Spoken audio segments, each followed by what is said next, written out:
Let's get a little intro going.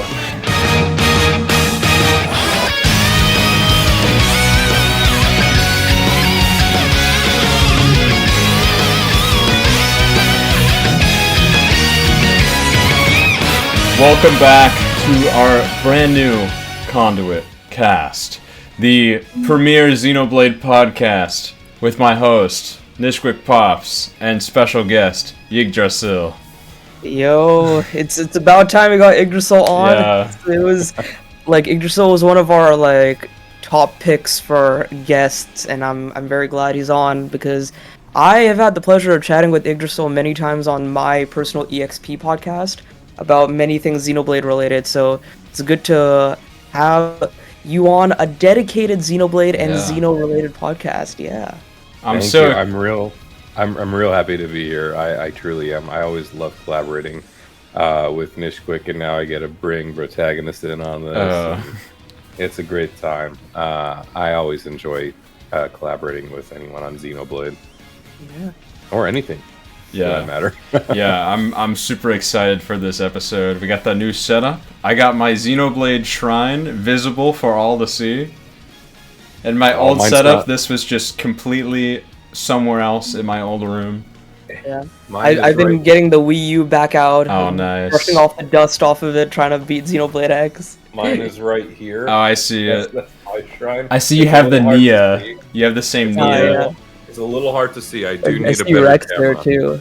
I need a much better camera for this. My Xenoblade stuff is all the way over here, and I don't feel like moving my webcam. Can you and then turn your like, camera at all? Does it turn? Yeah, let's see see if it works. Oh yeah, and I have. Oh yeah, that's the farthest it can go. I feel like I was gonna like snap it. Wait, I wonder. There's no way I could show this. No, there's no way I could show this. I have a print of a future redeem print that my friend made. We can show that. If we're talking about this, hold on. I'm gonna make a quick run. There's Pyron Mithra somewhere over there. You can see. Yeah. And then below that is Shulk. Oh, wow. And everyone else. It's way too far away to show. Huh? That's cool. Oh yes. You gotta frame that. So That's what you get when you know people at GameStop. Yeah. there's my Xenoblade 2 poster. Very apt for what we're talking about today. Yes. Okay. So that GameStop cutout is awesome though. That's sick.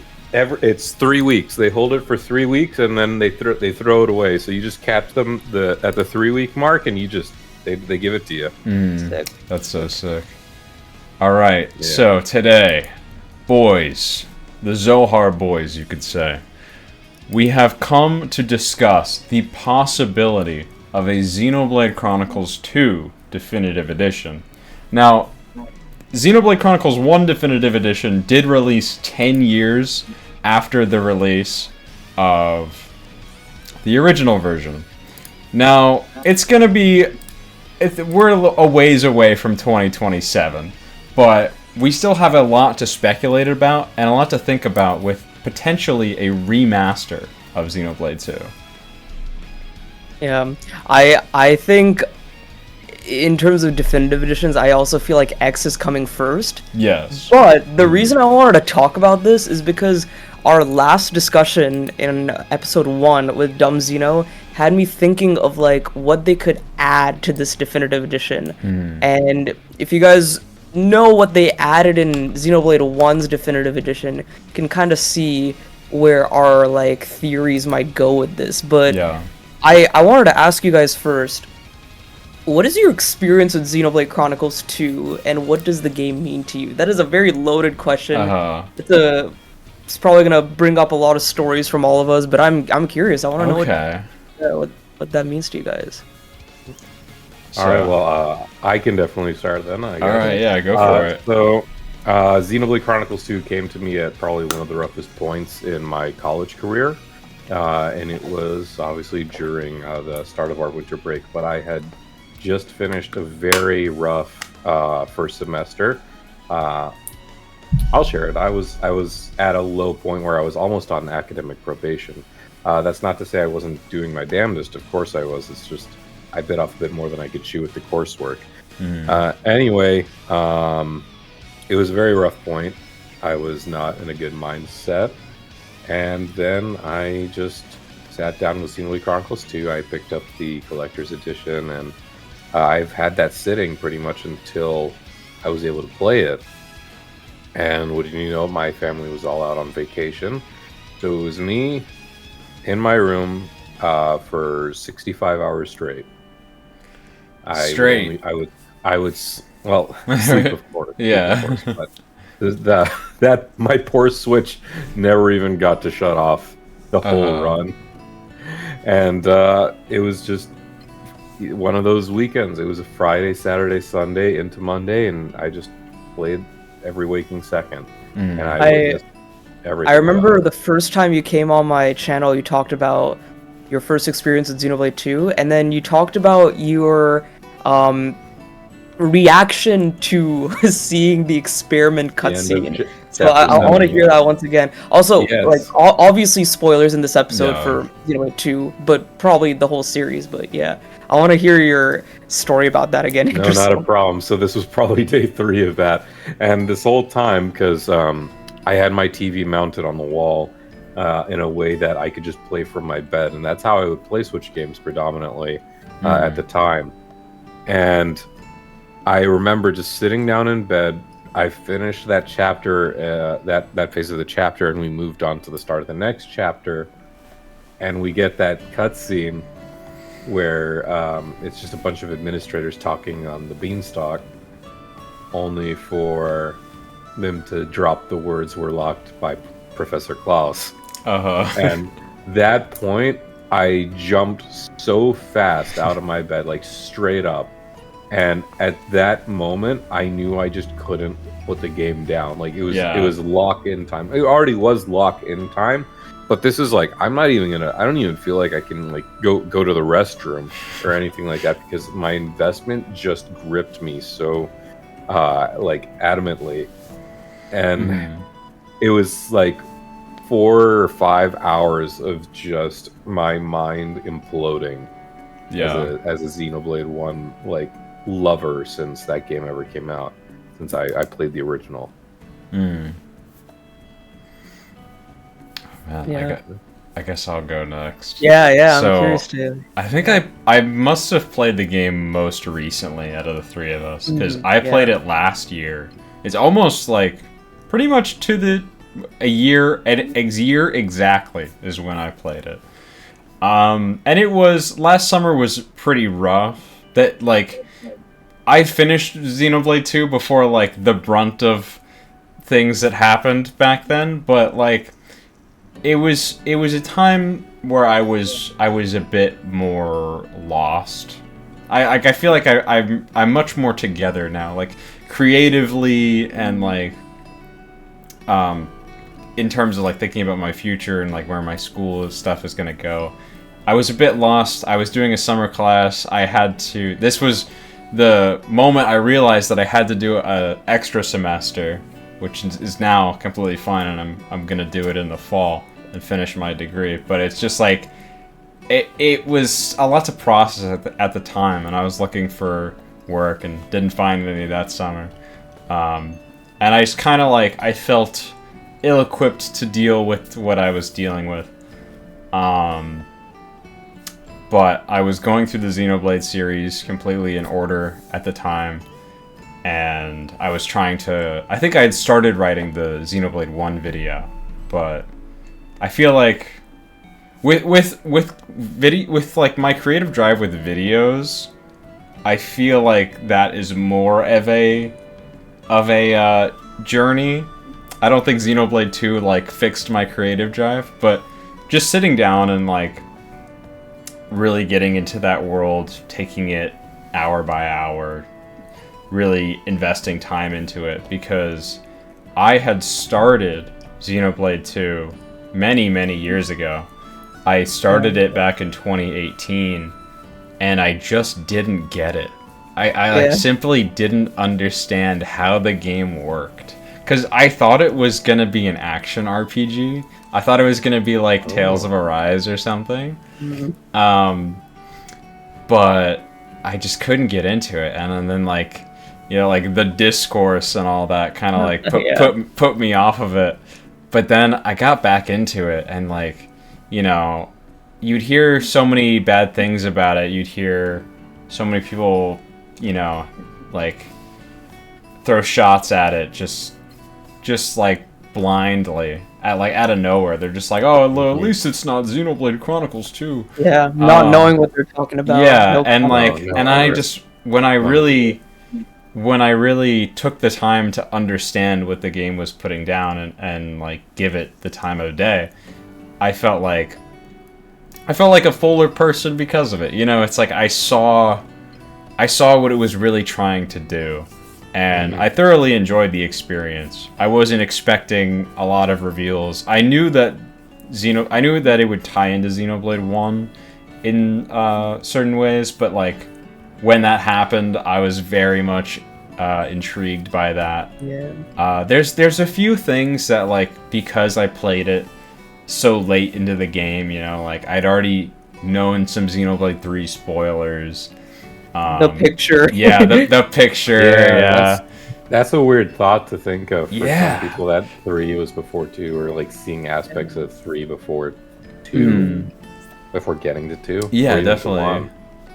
Yeah, so I don't know if that hit me as much as it did others, but because I almost skipped the game. I almost like watched the cutscenes on YouTube because of like all this stuff that people would say.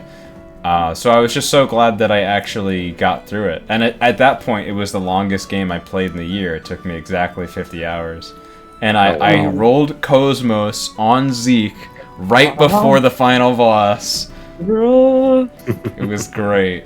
And just, oh man, like, Malos quickly became one of my favorite antagonists in like fiction in general.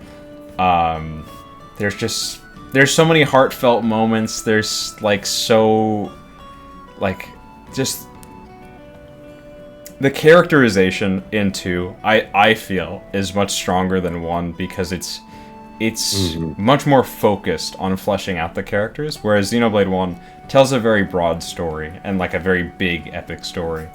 Where Xenoblade 2, it has like these epic implications, but it's a much more grounded story, I think, which is funny to think about because we're literally in the sky.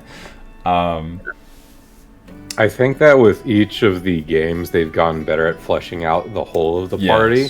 Like definitely, they were able to take the limelight away from Rex for a good bit. Yeah. They had moments even for Zeke, and I think maybe only Morag was the one who didn't get the most. Yeah, Morag was still good because you like have Nile, you have the family like backstory stuff. So we have a lot of antagonistic moments with Morag leading into her just wanting to eventually be an observer.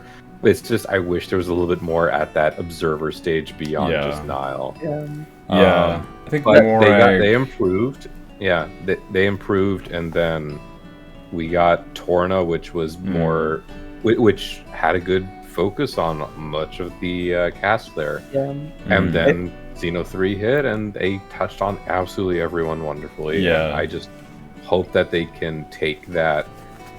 Maybe not like the party formulas, but like maybe they just take that notion of touching on everyone, not just once or twice, but through multiple arcs that span throughout the game. That would be something. I think, especially later in this discussion, we'll talk a lot about how things can be fleshed out into with characters specifically. I have some cool ideas on that. But I think the last thing I have to say about Xenoblade 2 is that thematically, I think it's one of the strongest because it has such a central theme. I think it's so important to every character and really ties the whole thing together for me. And I would say that the main theme is love, because like every character pretty much has something or someone that they love, like very overtly. Even Malice and Jin, and then Amalphus, being the villain, is pretty much the only character in the story is absent of love. And that was very strong to me at the time. And especially considering how much hate, and specifically blind hate, that the game gets online. just made me think, like, I don't know. People just don't get it. Yeah, there's more to say. no. It's like, to love a work of art, to love another human being, and it's like, that's what the game is about. And it's also a game about seeing past like your initial perception of something, because like that's like Mithra's whole point, is that she's like brash and she can be mean and she can be difficult, but that you need to meet people where they're at and like learn about them, get to know them, and eventually that becomes love, especially for Rex and everyone. I guess for me, I think for all of us, Xenoblade 2 and even the Xenoblade series found us, or we found it in a tough spot in our lives. I think for me, I always tell people this. I always say, like, I kind of needed the pandemic, not in a way that like, in a way that like I was always very extrovert facing. I was always like out there, and I kind of needed a breather at that point in my life for many reasons.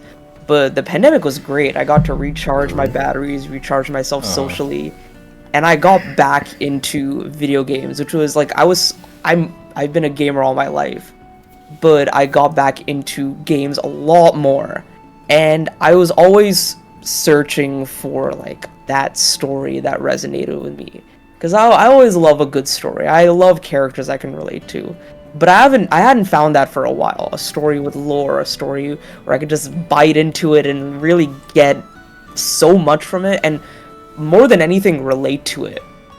And that's when I found Xenoblade 1. I played Xenoblade 1, loved it, and then I I heard about 2, and of course the discourse kind of like distanced myself. I was like, I'm going to play Xenoblade 1 and Xenoblade X, but I don't know about Xenoblade 2, because I asked people. They're like, oh, Xenoblade 2, I don't know about that. You should just stick with 1. It was good. And then I heard like, hey, they're connected. Like, what is this connection? And I looked it up. I was like, how is Xenoblade 1 and 2 connected? And I saw this video from Nintendo World Report, and he was like, only watch this if you've seen Xenoblade, or if you played Xenoblade 2, or if you're not going to play Xenoblade 2. And I was like, whatever, I'll just like see how they're connected. I'm just curious. And then I found out Klaus was the architect. And then I pre-ordered the game, and then I like got the game. I was like, I need to see how they do this. Like, I saw the trailers about this architect guy, and I was like, oh, what? And the fact that it was Klaus, I was like, wait, that's actually a genius way to tie them together.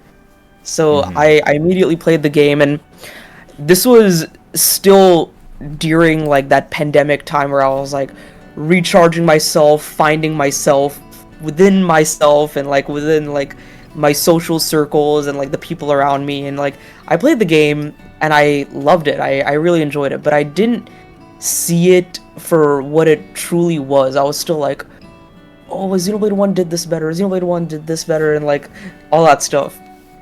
And then like I always have this with games. I always have this kind of experience with many video games. It's like I play the game, I enjoy it, but then the months and years following it, my opinion will change, because I think about it more, and sometimes for the better, sometimes for the worse.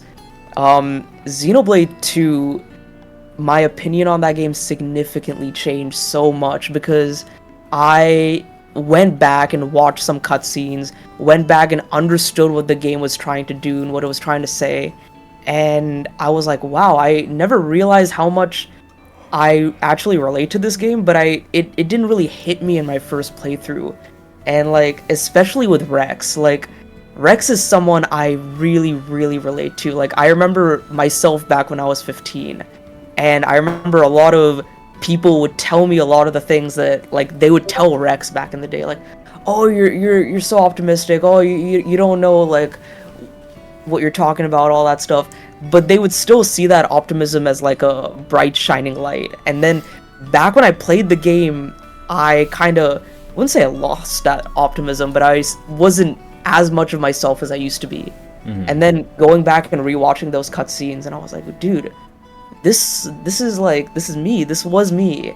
And I actually made an entire video on that on my channel, like why Rex means so much to me. Rex from Xenoblade 2 means so much to me. And then there's so much more about that game, like themes, the narrative, the music. I love music so much. Like I play guitar, you can probably see it in the back.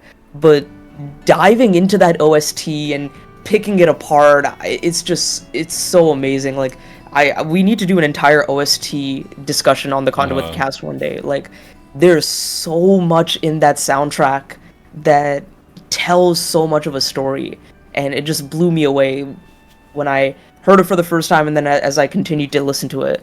But yeah, it's a game that means so much to me. It's one of the very few games that has like emotionally moved me to tears, and it like whenever like I'm at a point in my life where like I am like lost, I need to like remember who I am as myself, I like think back to Xenoblade 2, and that's my game. Yeah. But yeah, let's talk about the definitive edition though. Like yeah, I guess yeah, what do you guys think is going to happen with this? When is it going to release? What do you think is like going to change with this? So like if it happens. So like I guess very like schematic points, like this is a game from 2017. It came out at the end of the Switch's first year. It came out in December.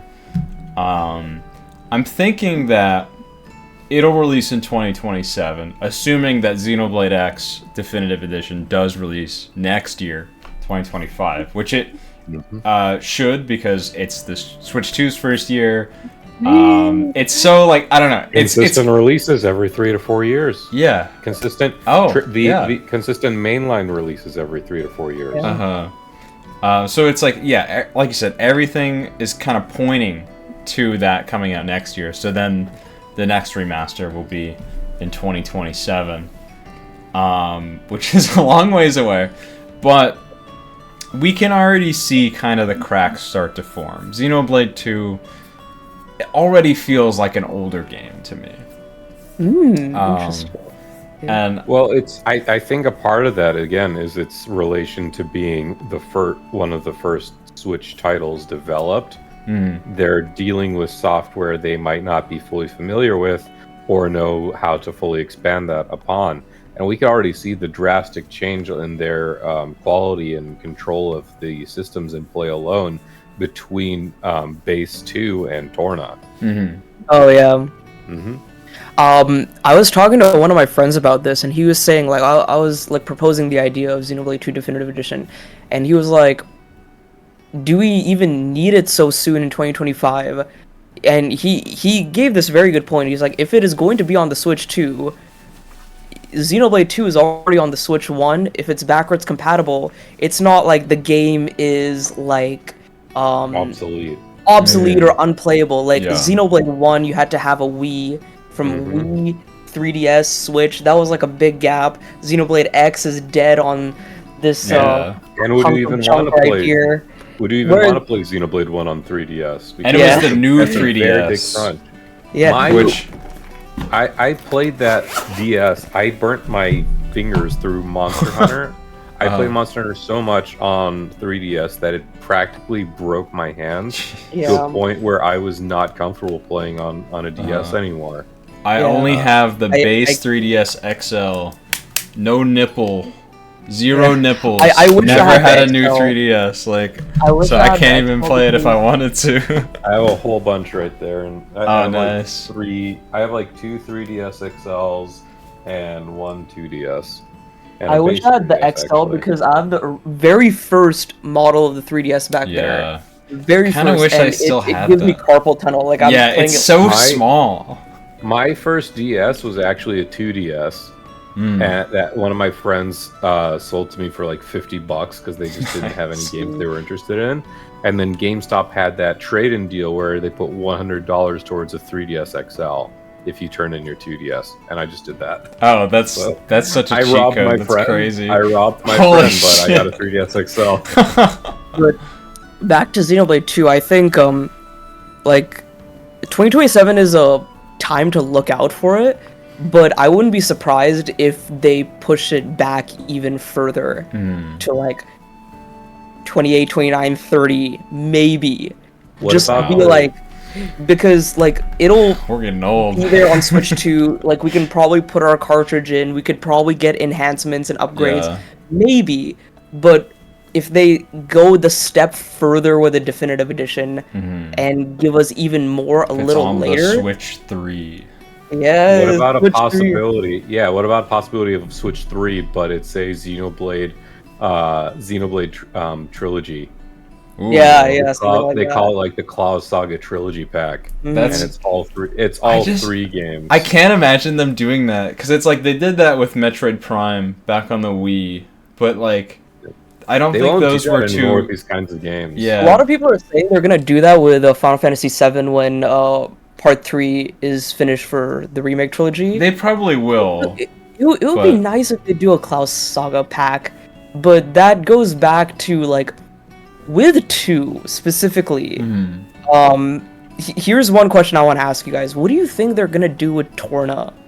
Because like Oh. Takahashi's original Idrisil, correct me if I'm wrong, but wasn't Takahashi's original idea for us to play Torna after Chapter 7? It was Chapter 7, Yes, right? it was. And then After as they the began to Mortha. expand, After yes, and Mortha, you're supposed to. Okay. once the group drops into Mortha, that's it. It fades into a new pseudo between the chapters where it's literally Torna.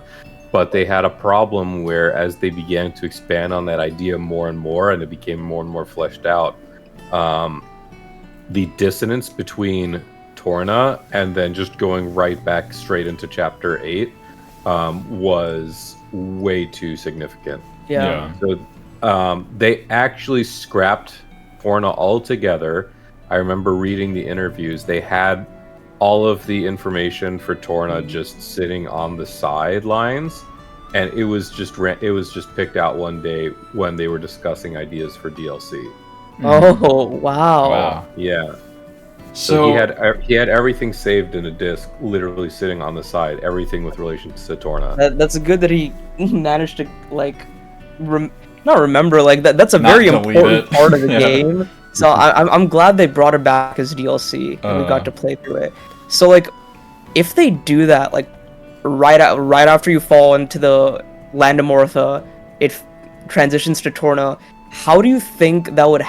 Do you think that's how it happened? Because I have a different idea for Torna being integrated into the game. So I want to hear what you guys have to say on this first. I think I want to discuss the possibility a bit later of a new scenario similar to Future Connected being Oh yeah. bundled with this re-release. Oh yeah, we'll definitely be talking about that. But Torna, obviously, the game already has DLC, so it needs Torna to be packaged in with it. I think that they could do the Final Fantasy 15 route, where it is accessible from the menu at any time, but once you get to Chapter 7, once you get to the cutoff point, you get a prompt saying, "Do you want to play Torna right now?" Okay. Because I'm pretty sure that's what they do in Final Fantasy 15 nowadays, where it's like, hey, do you want to play episode Gladiolus right now? Because this is where it takes place in the story. Okay. I think for many people, and then again, this is of course me saying this after having played Torna and 2, I wouldn't be opposed to Torna taking place. You have to play Torna through first to get to 2. Just because of not only for chronologically speaking, but also just for the fact of it will explain some of the motives, or it'll give a better setup of the world leading into 2. Yeah. Torna is the one prequel that you can kind of play before Yeah. the main You game. can, but when Yeah, Future Redeemed, I always advise Yeah. people not to, because Future Redeemed will just not make sense at all Yeah. if you play it before. I had the exact same reaction towards Torna as I did with Hyrule Warriors: Age of Calamity. In the sense of I played Breath of the Wild, or I played Xenoblade Chronicles 2, and at the very end of it, I was like, wouldn't it have been nice to have seen the war in Torna? Or wouldn't it have been nice to have seen the fight against Ganon with the four heroes? Things like that. The 4 champions. That's what Yeah. Yeah, I was like sages. I don't know if they called them sages in that one. Sages was Tears of the Demon Kingdom. Yeah. Champions But was it's Breath of the still- Wild. But I mean, like, a lot of Zelda games have sages. Yeah. No, absolutely. Yeah. But yeah, you get what I mean, though, right? It's like, dang, it would have been nice to have played and seen what happened in Torna all those years ago, especially after you're going towards the World Tree and you literally see Torna and you're getting more of the backdrop of what caused all of this and what caused like people to change factions entirely. You know what my idea is with Torna's integration into a definitive edition? This might be a little weird, and like Kevin, we talked about this in our last episode. We're like, oh, if we do a definitive edition, what if they bundle in Torna? And you said if they bundle in Torna, it would be nice if they like significantly nerf or even remove the community aspect. Yeah. So. Because I think the game needs to be remastered, but Torna also needs to be remastered. Yeah. At the very least, any new game plus of Torna or any rerun of Torna has to exclude community, because that would have to be your replaying for story's sake or something like that. Yeah. You can my idea the first time around, but they need to severely lower the community requirements or just make it far less restrictive to begin with. Yeah. My idea is there are times in the game, specifically end of chapter 3, end of chapter 4, those are the times I specifically remember, and then like other times in the game where we do see flashbacks to Torna. We see Haze, Adam, like a hooded Adam. Yeah, I love that. Yeah, they only reveal him in Torna in the DLC. Yeah, we see Bridget, Before Laura. Before that, he was just Mortus. Yeah, Mortus, man. We see those flashbacks. So my like suggestion is, what if it's not just at the end of chapter 7? Maybe at the end of chapter 3, at the end of chapter 4, we take a break from Rex's party. Intermissions. We go to Torna. We play, like, it's basically Xenoblade Chronicles 2 Definitive Edition would be Rex's story and Jin's story simultaneously. And that is the whole idea of Xenoblade 2. Rex is what Ulrus needed. Jin could have been that. And Laura could have been that, but because of what Amalthus did, Jin doesn't understand Rex's ideals. Jin cannot see the way Rex does. So it's kind of like a foil dichotomy kind of thing there. And imagine that, like, you're playing the game, you're playing Rex's side of the story, then you're also playing Jin's side of the story. So you kind of see the parallels there. And then once you get to the end, you sympathize with Jin so much more, because that's the... if I had, like, an issue with the game, it's that, like, I didn't really get what Jin and Malos were trying to do until the very end. It's like sort of sprinkled in here and there. You kind of understand it here and there, but then once you get to the end, you see the flashbacks, you understand Jin's motives. You're like, wow, I get it. I understand why you're doing all this. I understand why you feel the way you are. But imagine seeing that throughout the game. Then you're just gonna want to be like, wow, I love this guy. And I already love Jin, but like seeing it throughout the game, playing it simultaneously with Rex, that would be a really interesting idea. Seeing his grief, seeing Jin's grief and reaction to seeing Haze as Fan Lenorn before before he literally puts her out of her misery would be ideal, in my opinion. Like, don't get me wrong, it adds a lot when you go back to the base game in a New Game Plus run and you see all of that. That's the other thing, though. It's like, when you go back to playing a game a second time around and you know the reasonings behind these characters' motivations, and you see how early on these things have been sort of hinted at, that's also just as fun. And then also, not to mention the fact that if we want Torna and base game to be sort of played in a dichotomy at roughly the same time with intervals between the two, that's going to require a lot of gameplay changes, so I think we should head into that next.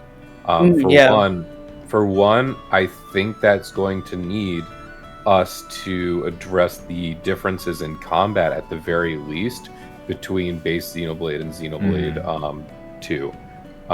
So, for example, Xenoblade 2 and Torna. Fusion combos, or yes, with Torna.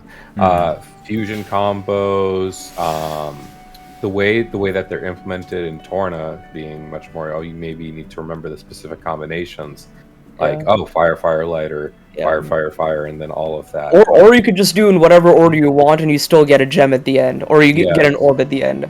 Yes, and then switching between secondary characters with your primary. And would they want to go also, if they're going to make it definitive, would they want to go along with the Xenoblade Chronicles 3 route and have us be able to change our party members, like which character we're I say yes. I say 100%. Maybe we're not satisfied. Maybe we're not satisfied with how one of our AI in 2 is healing up, because maybe like, I don't know, you didn't put like the most amount of healers on Nia or whoever you're choosing to heal with, and they're not getting the job done. Well, let's maybe swap to that character, because hey, if we can just spam the auto attack and get our recharge faster on them, we can get that healing out faster. Xenoblade 2 with switching party members would really help getting a full bursts, like even earlier on in the game, because I was able to get full bursts for like the end, and then I was getting them all the time in Torna, because you have like, all the elements in Torna you need to do a full burst, but in 2 I wasn't getting it as much until the end. Yes, you're stuck waiting. And then I think that, as I say that, I think that's a feature I just want in any Xenoblade game going forward, because trying to implement that in Xenoblade 1 would be fantastic.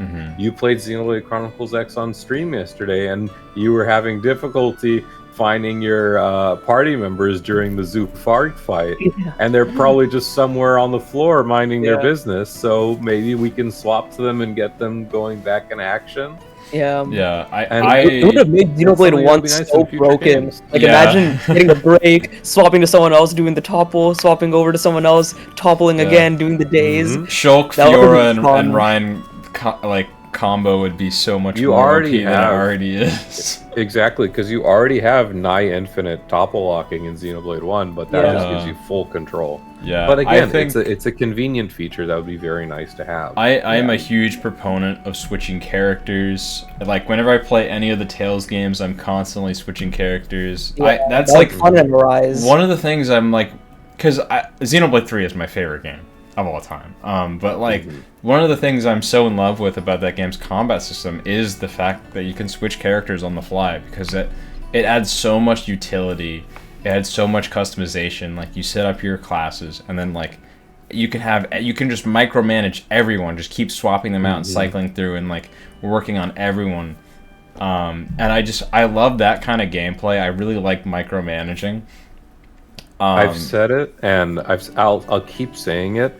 Every time I play Xenoblade Chronicles 3, it's like I've created my own MMORPG group, like a Final Fantasy 14 group, because that's 8 characters, and Xeno 3 is like 7, albeit with one of them being a little less customizable. But the fact that like I can tailor make these characters with all of these classes, I can put what I want on them, and I can have them act accordingly, and I can always swap between them if I see like one of the roles isn't being fulfilled in a way that I would like. And that's just something I want to see in Xenoblade Chronicles 2, if it ever has that, if it ever gets that chance to shine again. I agree. I think with integrating Torna, there's certain changes that they could make that would like be very pointed in improving the experience. I think one thing that needs to happen across the board, and did happen in Xenoblade 1 Definitive Edition, is I think the side quests the side quest system needs to be overhauled. I think crafting needs to be better. I hate that God of War and like horizon level compass, The like the compass, horizontal it compass. sucks. I don't It's like not that in good. any game. Yeah. Like for Final Fantasy VII Rebirth, I switched it from the horizontal compass to the mini map because I was like, I hate I those. think the only games I can think where it's cooler is like a mech game where you're like in a cockpit and you have like a UI, or like Halo because you have your UI of your helmet. Yeah. But yeah, it's like, oh, give us the way, like, everything like Xenoblade 3, the way quests worked in that, because it was so intuitive, it was so easy, it like really respected your time, it just showed you where to go exactly, you could do any quest at any time, you could shuffle through them, there was a quick menu, it was so convenient, but definitely like the menus need to be completely overhauled. I don't know if they would necessarily look different. In Xenoblade 1 Definitive, they look completely different from the Wii version, so they could still do that, but they need to be very fast, very snappy, and they will be because this is going to be on much more improved hardware. And not only that, it's that 3 learns from 2, so if 2 ever goes ahead of 3, it's going to learn from 3. Yeah. And one thing for sure, though, they definitely need to cut down on the amount of time we are forced to hop into the menu, especially for affinity charts, refreshing items, maybe jumping around into the animations for getting new blades. Maybe the cancel needs to be fixed up better. They definitely improved on that with new customization options over the course of Xeno 2's lifespan, but I don't know about you guys, but I really detested that every single time we unlock something on the affinity chart, it is you not had to active. go back to it. It you is had to not go back to active it until we go back into it. That And needs if to be you changed. if you forget about that and you go ahead, because the way it would happen with me is when I started getting into needing very specific requirements, I would write those requirements on a piece of paper. And sometimes I forgot to check off, or sometimes I checked it off. I finished what I needed to, but I didn't open the menu. And then I went to the next objective and I did that. But because I did not go in the menu to fulfill the first objective, neither of them, like, only the first one counted. And then you probably forgot which blade got that skill. Exactly. It's also, I'm just getting reminded about how of its time Xenoblade 2 is, because I feel like there was a span of time from 2013 to 2017 where developers loved putting waiting mechanics in their games, where you would click on, like the Merc missions, you click on the thing and then you have to wait 30 real-life minutes. So many games did that specifically in that time period. Phantom Pain did that, Bravely Default did that. I can't believe Tales that of Xillia 2, there's so many. I can't believe that in Chapter 4 there is an actual period of time where if you do not have enough of a proper field skill, you are gated for up to like a baseline of 30 minutes. Yeah. And if you had it's blades the old factory one, right? Yes, and only if you had blades that fit those skill requirements for that Merc mission would the time be even shorter. But you were still restricted to at least 10 minutes otherwise, if I remember. Yeah. Like, I had that issue, and I had to get Poppy to like a specific level of what if affinity, and then I forgot to go back to the menu, and I was like, it's crazy. Because like I'm not a developer. I don't know how to make the affinity chart better. I think they will definitely look at that as something to improve, and I think it needs to be improved. But I don't really know what to say to be like, do this better, do that better. But I definitely think that field skills, there's a lot you can overhaul with that. Like maybe you equip your field skills and maybe you upgrade them between characters, because like it's very complicated. You have like a pool of characters that have these skills, and then when you hit something, if you have all these characters that have that specific skill, they will all proc until it's over, and even after it's over, because like it's weird. Even like after you complete it, there's still more characters with the skill that will cycle out. It's just like a very weird system. And then animation time, and then the change in the camera, and then regaining the character. It's quite a hassle that doesn't need to be there, that just eats up time for almost no reason. People don't really have that kind of, I wouldn't even say like span for that or capacity for that anymore. It's just it's a nuisance. Yeah, it's antiquated. inconvenient. It's inconvenient antiquated. and unnecessary. If it can look cool, great. It'll look cool Yeah. for a few times, but when we see the same field skill play out over the course of the game dozens, if not hundreds of times, it's not going to be cool on round 30 or let alone round 100. And furthermore, at the very least, if field skills did return, I would argue, because there are some checkpoints throughout the game that do require field skills to progress the main story. Those field skills, in my opinion, should be able to be completed by base game characters that you will have in your party member in your party at all times, and they need to make those field skills easily upgradable with very low restriction requirements. Have it be like a water one that Dromar could do, or a electric one that Pandoria could do, something like that. Tales of Arise did a very similar thing where it did have field skills, but they were specific to every character, and you didn't have to upgrade them or anything. You just go to a certain point with a certain character and hit X. CP. You had to. It costs CP. Yeah, it was like Law could like smash walls, or Shion can heal people. Yes, that's why I liked. That's why I like Xenoblade 3, because they only had 4 additional methods of field exploration, and every single one of those. They were so good. Every single one of those were unlocked through base story. Yeah. And then it promoted you to go back and explore parts of old zone. Because it was either a base story or an optional hero. Because like the lower part of Mac the Wildwood was where the poison is, and then Sagiri was an optional hero. Oh, so yes, but poison it's the one I didn't do. I didn't know about that. Even then, that's still. It's not that it's not traversable. It's still accessible. Yeah. But I think that it's a convenience. That one was a convenience. 3 did it so well because it brought in like almost like a Metroidvania element to it, because it was all exploration, and it was like fun, interesting exploration. It was like going up quicksand and grinding on rails. It was like really cool. Yes. With Xenoblade 2, it's like you shoot up on a wind thing or you burn a wood. It's a little more low key, so like it doesn't justify it being so complicated.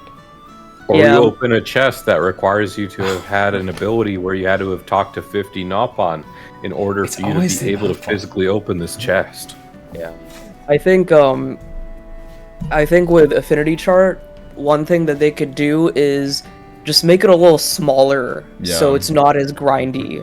I mean, for common blades, maybe just have like a handful of nodes, not even like too much, and then for rare blades, just kind of bring the kind of parabola from like here to like here, you know? When I see a common blade, and they have like 5 tiers, but they're all like very loosely spread out, and it's only like for 12 or 15 nodes, I'm just like, well, why do we need to and some nodes don't even go all the way up. It's just like level 2, and then it's nothing. And why do you need to get your affinity up all the way this high just to unlock 1 extra node?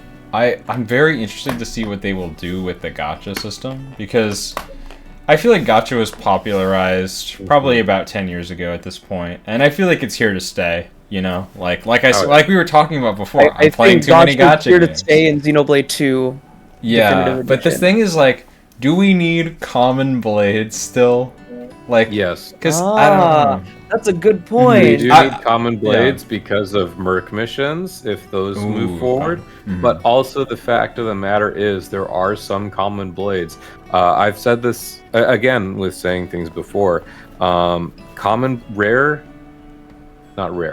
4-star blades with specific pieces, like specific components, like specific field skills, or combat skills. Like, what's that one that basically it's like having a mini coffee with milk explosion at the during each combat phase for a chain attack.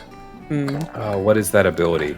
It's when they damage all elemental nodes. Proc by 1, and all of them go down. There's one like that that's available to common blades. Oh wow.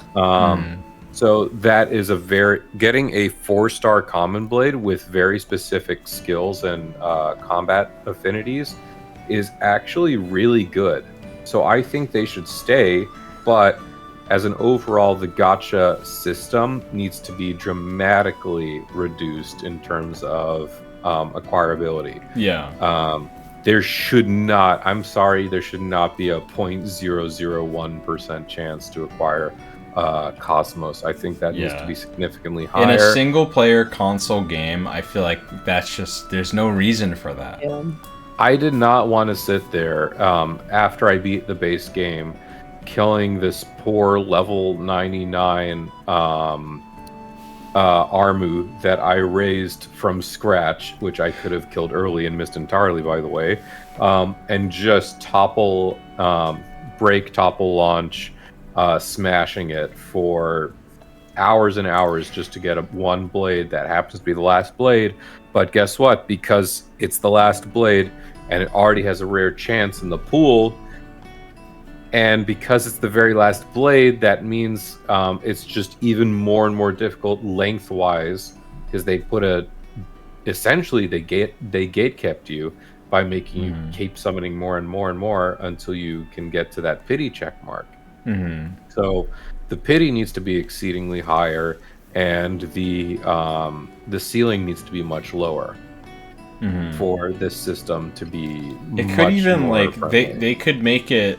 I feel like they could just like raise the chances of you getting better and better blades, and just completely kind of turn the gacha system into a bit more of a gimmick, because like, you know, this isn't a mobile game. Like no one's paying for gems outside of just buying the Torna DLC, which is a very different purchase from, like, let's say, making any kind of microtransactions in Genshin or Honkai. Like, if you get Cosmos from a Torna DLC, I think I did. Core Crystal, is that considered pay to win? It might be, and I think I did that exactly. Because I bought the DLC right before I finished the game. Yeah, I don't know. I feel like that needs to change. They dramatically needed to raise the level of accommodation for it. And then, one more thing about gacha. I think the whole gimmick with gachas that they were trying to go for is the fact that, wouldn't it be cool that you can play one time as Rex and get all these kinds of blades, but then in your next playthrough of the game, it's Nia who starts out with these blades. And I think that's what they're trying to go for, and then they just went way too hard into the gacha system. I think that blades player. I don't know, because it's a story thing as well, but I think that they should remove blades being locked to characters. I think every character should be able to use every blade, because that just adds so much more customization, and that's something that would improve. It takes away from Rex being the master driver. It does, yeah. But who's to say the master driver can't just have that ability to change that with anyone else later on in the game? Yeah. So I don't know. Okay, I wanted to let you guys talk because I was looking for something specifically. So, here's what I want to say to all of this.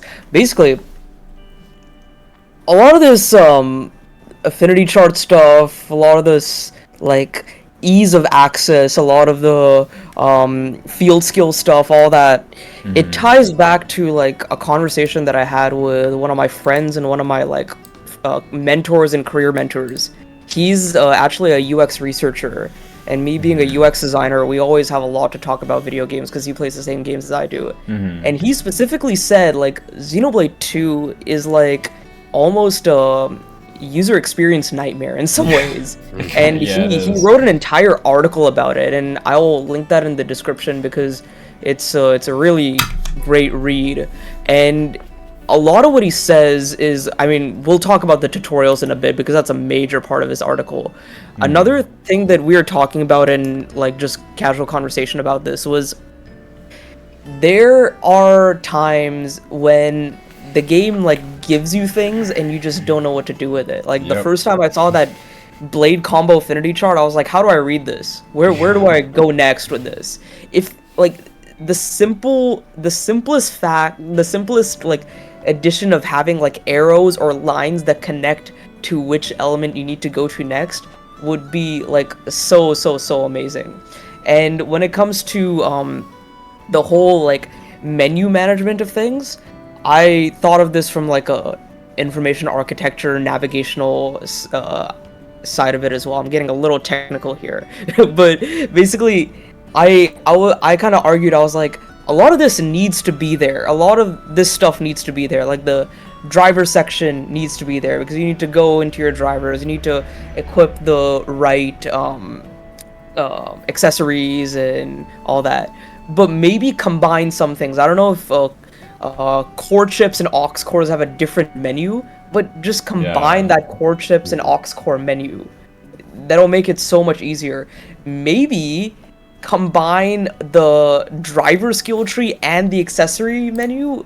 That might clutter it a little too much, but it'll help with getting through that menu a lot faster. And just, entirely eliminate the idea of having to go back to your menu whenever you fulfill a skill requirement on your blade affinity chart, because that's just ridiculous. That's ridiculous, because it shows you on the screen on the side, oh, you've achieved this thing, go back to the affinity chart. So I'm like, I don't want to go back to the affinity chart. Why don't you unlock it? You just told me it's available to be unlocked, so why not just unlock it? Yeah, exactly. It's just a lot of menu scrolling, a lot of navigations. Eventually you figure it out in the game, but like it doesn't need to be that tough. And even I don't remember how it was like in 2, but I feel like I had sort of an issue with fast traveling, accessing the map, going to a specific Titan, going to a specific landmark. I felt like it took a little longer than it needed to. Yeah. And of course, quest tracking is one thing. I mentioned this before because my mentor has this in his article. I'll send that in the chat later, and I'll of course include it in the description. What is your take, I guess I'll say, on the tutorials? What do you guys want the tutorials to change? They need to be cleaned up dramatically. Yeah. They need a dramatic cleanup. So they did a much better job in 3, but even 3 had some outliers. Not to mention the whole gist of, oh, now we changed it for this party member, so let's change it for this party member, and they forcibly grab your hand and make you run through it. It's annoying, but it does teach it to you pretty fast enough, I guess. But there still are some outliers with how 3 handled tutorialization, and I'll say it. 3 was another extreme where it held your hand way too much, and there were times where I was like, okay, I know how to find a shop, go to a shop and purchase items. You don't need to tell me that.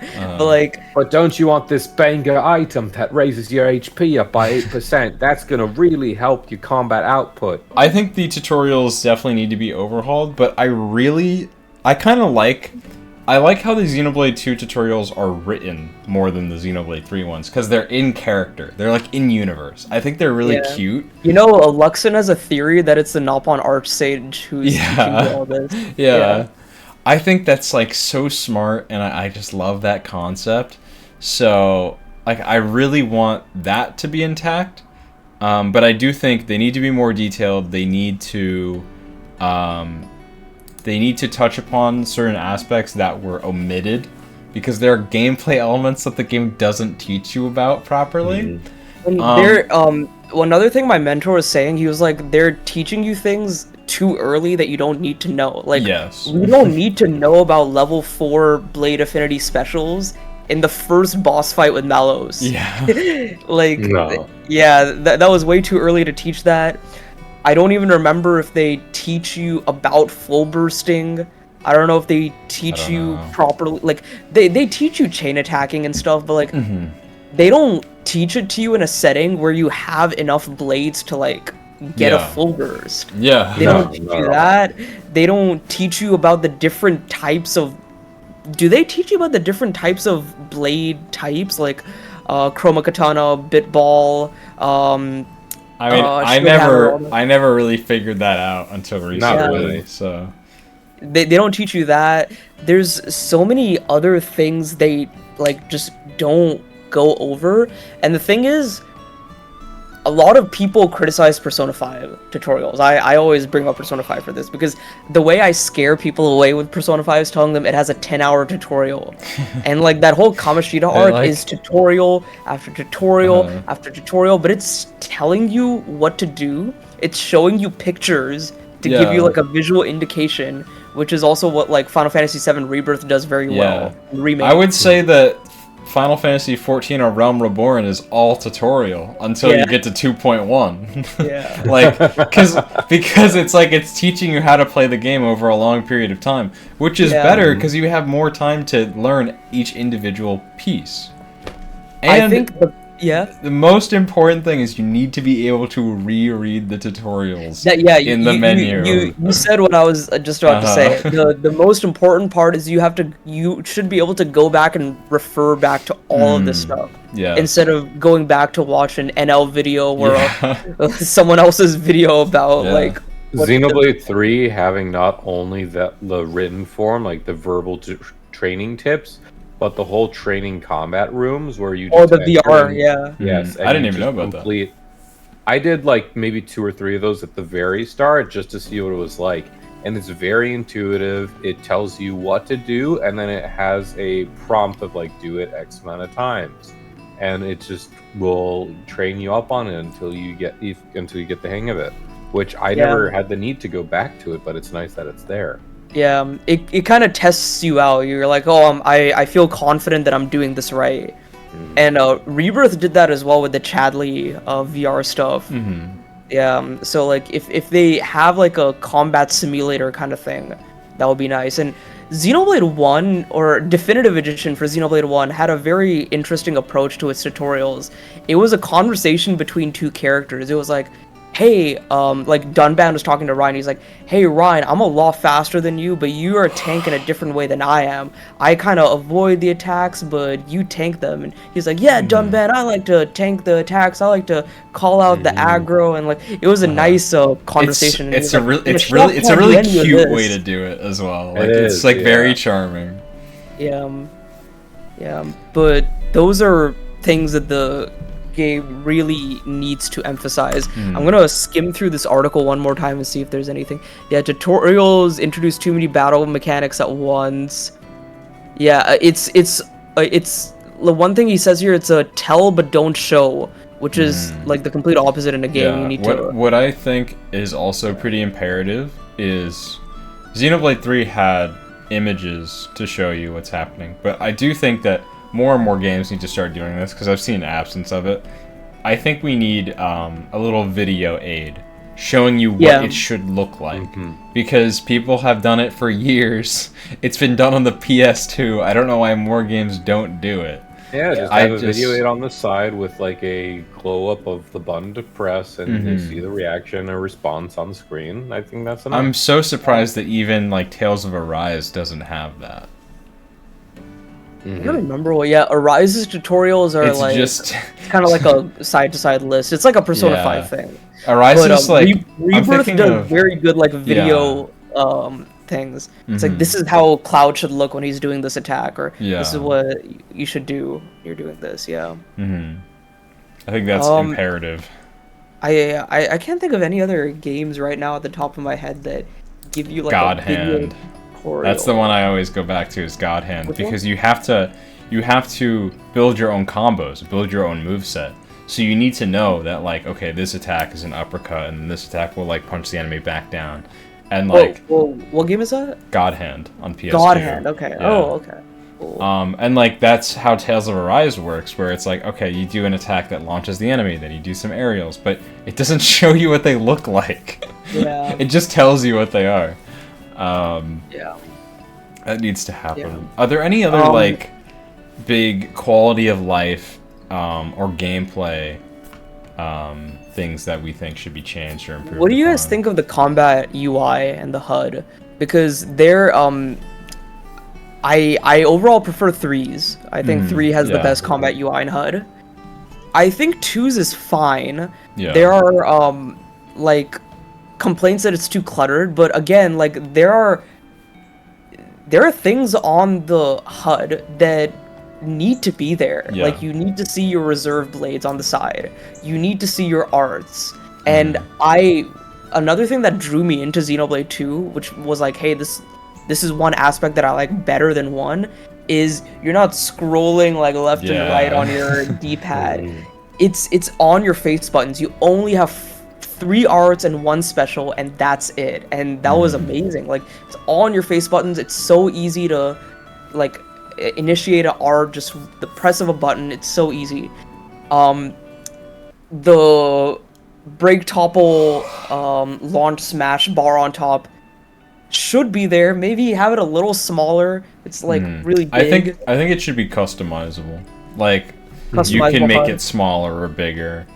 And I like games that given do that, that. this is going to be on like Switch 2 or 3, it's going to be at a higher resolution. So it's going to be easier to do that and easier to make it look good. That'll be nice for accessibility purposes as Yeah. well. 'Cause if people want it smaller, people want it bigger, they have the option to choose. Yeah, I think that should definitely be a thing. I think another thing, like I mentioned this before, that blade affinity chart, keep it, but just like the simplest thing of adding lines that connect to what is next will help significantly.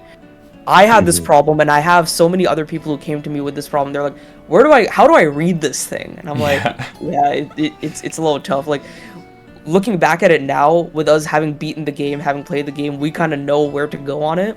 But like, when you first see that thing, it's just like a bunch of like diamonds with different colors there. Yeah. So like I'm looking up. I was looking up the UI for like a bit of remembrance, and I see right here a photo of the group, and they're about to do a chain attack, and it's already like stage 3, so you have all of the chain attack, like the combos on like the left hand side, the right hand side, like the follow-ups for which character to use the ability. You want to share your follow screen? next. You can share your screen to. Okay. 1 second. Let me get back to it. I don't remember how the chain attack UI was like, because I remember it's just like. Not the UI, I should say. Let me copy it and let me make this full screen on this section.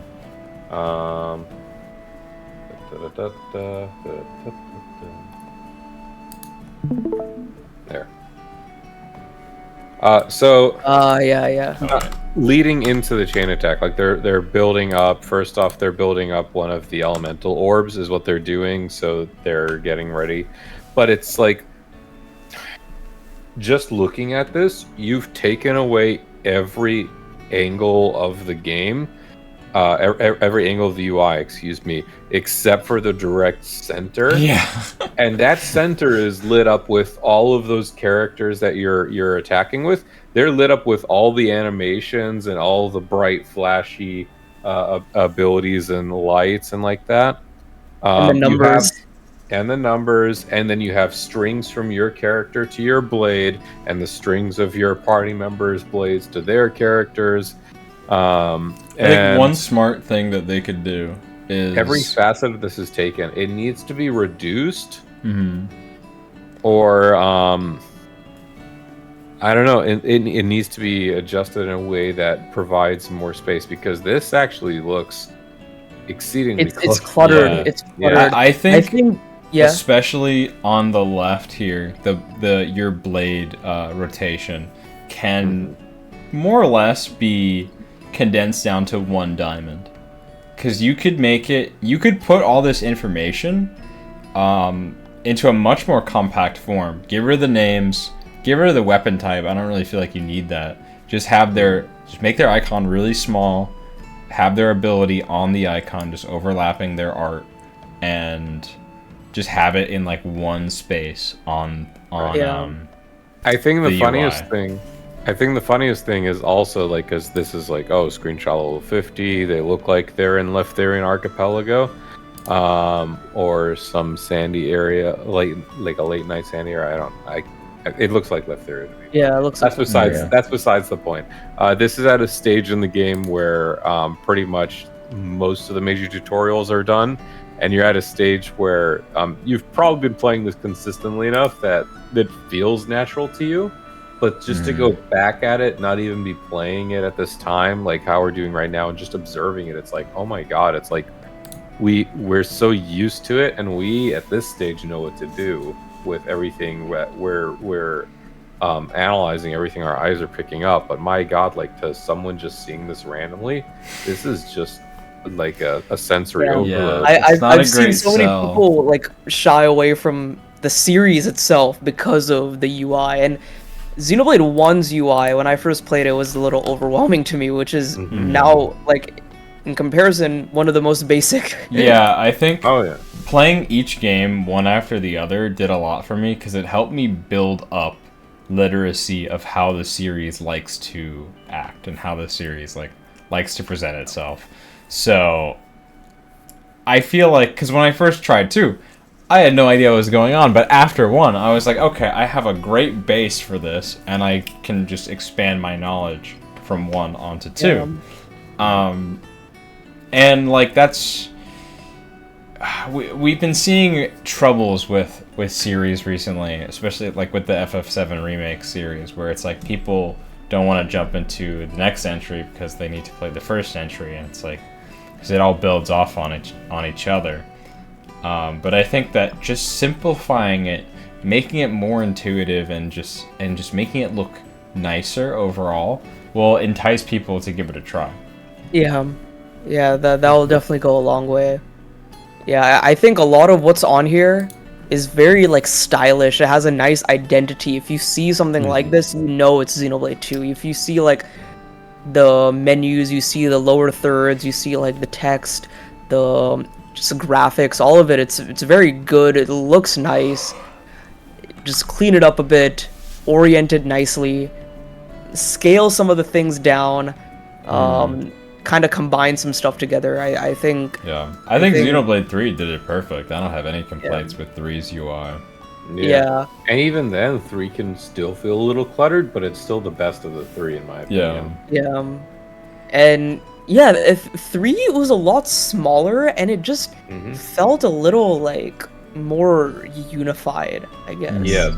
That's not to say that the game sometimes devolved into a bunch of light particles, but I mean, which of these games hasn't done that at some point? Yeah. But it still makes sense, and it still looks nice overall.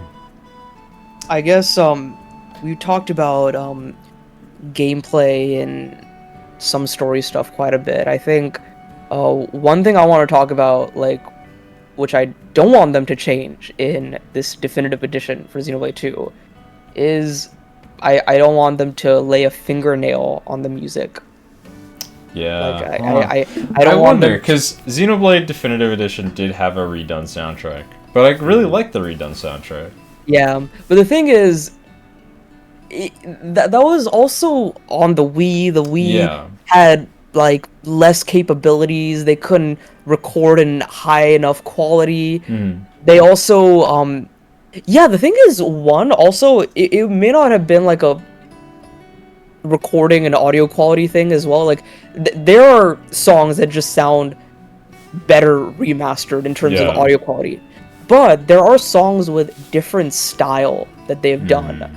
Like, Engage the Enemy has completely different vocals, which gives an entirely different, like, feeling to the song. You'll Know Our Names, the guitar tone is a little different. It has higher distortion, it's less crunchy, the pinch harmonics are more, like, louder, you can hear it a little more. Alchemoth is completely different as well. The vocals in that are very different. But the thing is with 2, like, it's just my, like, love for that OST and soundtrack. I'm like, just don't change what is already so perfect. Like, exactly. I'm listening to, like, Torgoth and Fonsa Village, and so many of these, like, area themes are just so good, and, like, they're up there with, like, modern JRPG OSTs, up there with, like, modern, like, 2024 video game soundtracks. Like, they're, like, just don't touch perfection to me. But what if they make a Drifting Soul or One Last You that pulls your heart out even more? instead. Even more, like... I think how I'll do they be do it okay even with more? that. Like, What if they put Kaleidoscope Core into 2? maybe I'll get to that in a bit. I know a way they could add Kaleidoscope Core. Oh, it could be in the future connected. Yeah, exactly. But if they get Jen Bird back to record, like, you know how they bring back Utada Hikaru to do new versions of Simple and Clean? If they bring Jen Bird back to do Drifting Soul, One Last You, and A Moment of Eternity, if they do all those songs again, but like just I think that would be cool. Already perfect, like but I like the re-recorded vocals. I don't know what it is, if it's like for the film or just the album, but a lot of Haikyuu, or 2 Haikyuu songs that were done by Spire, they re-recorded the vocals for like the movie album, and I was listening to those, and it's just like, because 10 years removed from when that show first started and when those songs came out, they just redid the vocals, and it just sounds like so clean, and it's like, I don't know, it's just really like upbeat, inspiring kind of thing, and just hearing it in a different variation, it just gave me a new emotion for it. So interested to see what they do with that. I think it'd be cool. For Xenoblade 1, they didn't change Beyond the Sky, Sarah Alon's vocals or anything, right? It wasn't a re-recording. Yeah, it was the same song. There's a version of that song where she switches between English and Japanese. It's not in the game, but it's an amazing version of that song. That's cool. That's one of the best songs in the series. One of my favorite Xenoblade 1 songs. So into it. Yeah. I think there's definitely... I wonder about the graphics, because we see a huge jump between Xenoblade Definitive and the Wii version, because obviously it's on the Wii. The Wii had... Honestly, that game was probably one of the best looking games on the Wii. It was completely pushing the hardware at the time. But Xenoblade 2 still looks really good today. Art style-wise, it really holds up. It's got its own identity. I don't want them to change the art style in any way. Maybe some minor tweaks. Yeah. Like, I could see animation. I could see better animation. Fidelity. Better animation. That is the big thing. Yeah. I could see better lighting control, and even then, it's not. I think a whole new lighting engine would be interesting. I put that in my notes. I think new lighting engine and new shaders would. Those alone, you don't even really need to mess with the models too much. You know, but those alone would make the game. The only look thing insane. I would change. The only thing I would change with the models is maybe add more nodes for their rigs so that their movement could be a bit more fluid. Like Xenoblade 3 still even has like traces of moments where it's not the best, but it definitely is improved. And with every game is a little weird. Yeah. Like in static cutscenes. My favorite is Dougal. Or not even that, but it's just also sometimes like, I think Pyro's the one that I think about the most. It's like sometimes like whenever Pyro and Mithra and they like do a side turn and then like their bottom is just flat. Their waist down is like exactly the same, but then their whole torso like shifts slightly. And then the head shifts after the torso, and I'm just like, I think they always do it phenomenally in the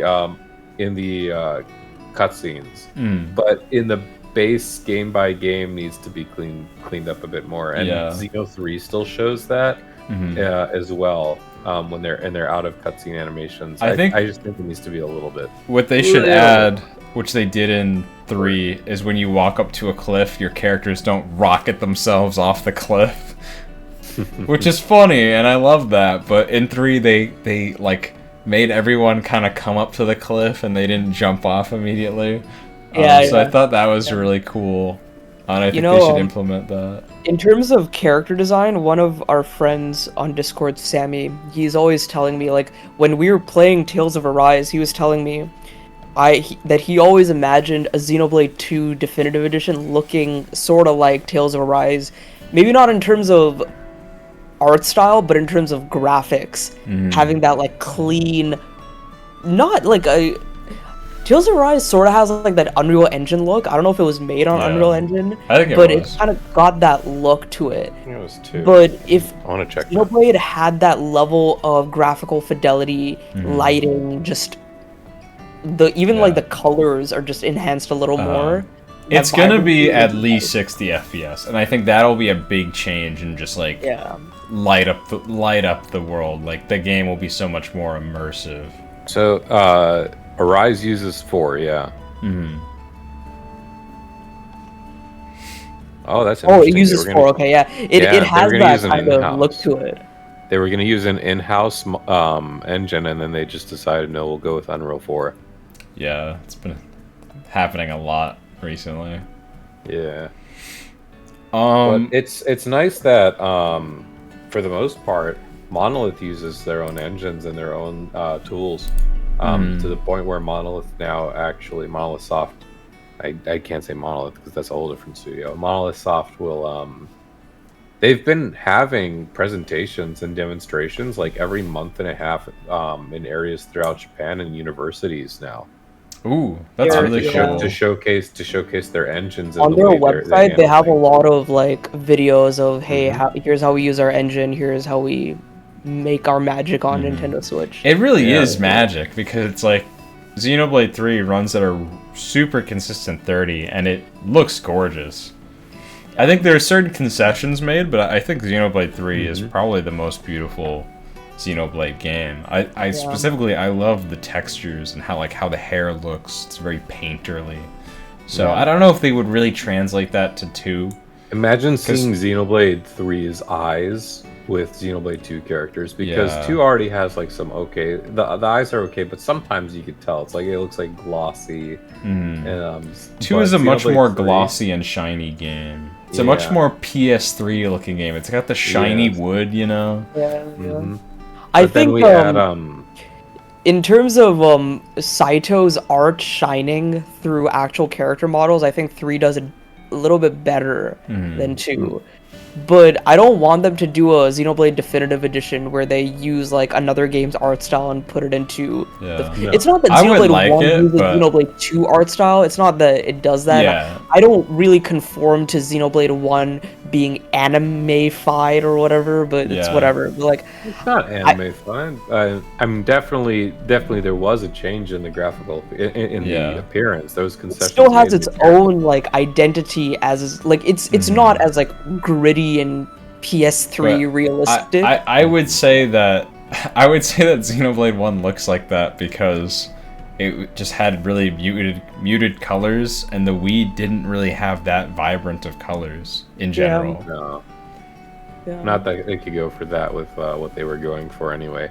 And I think it just they also had to make that change so that it could conform to Xenoblade 2 style a little bit more closely, and then especially towards Xenoblade 3, since we're really merging everything together. Imagine we don't want another Xenosaga 2 where it just sticks out like a sore thumb. But also imagine the characters of Xenoblade 1 and 2 meet in Xenoblade 3 Future Redeemed, and there's a weird dissonance in the model design.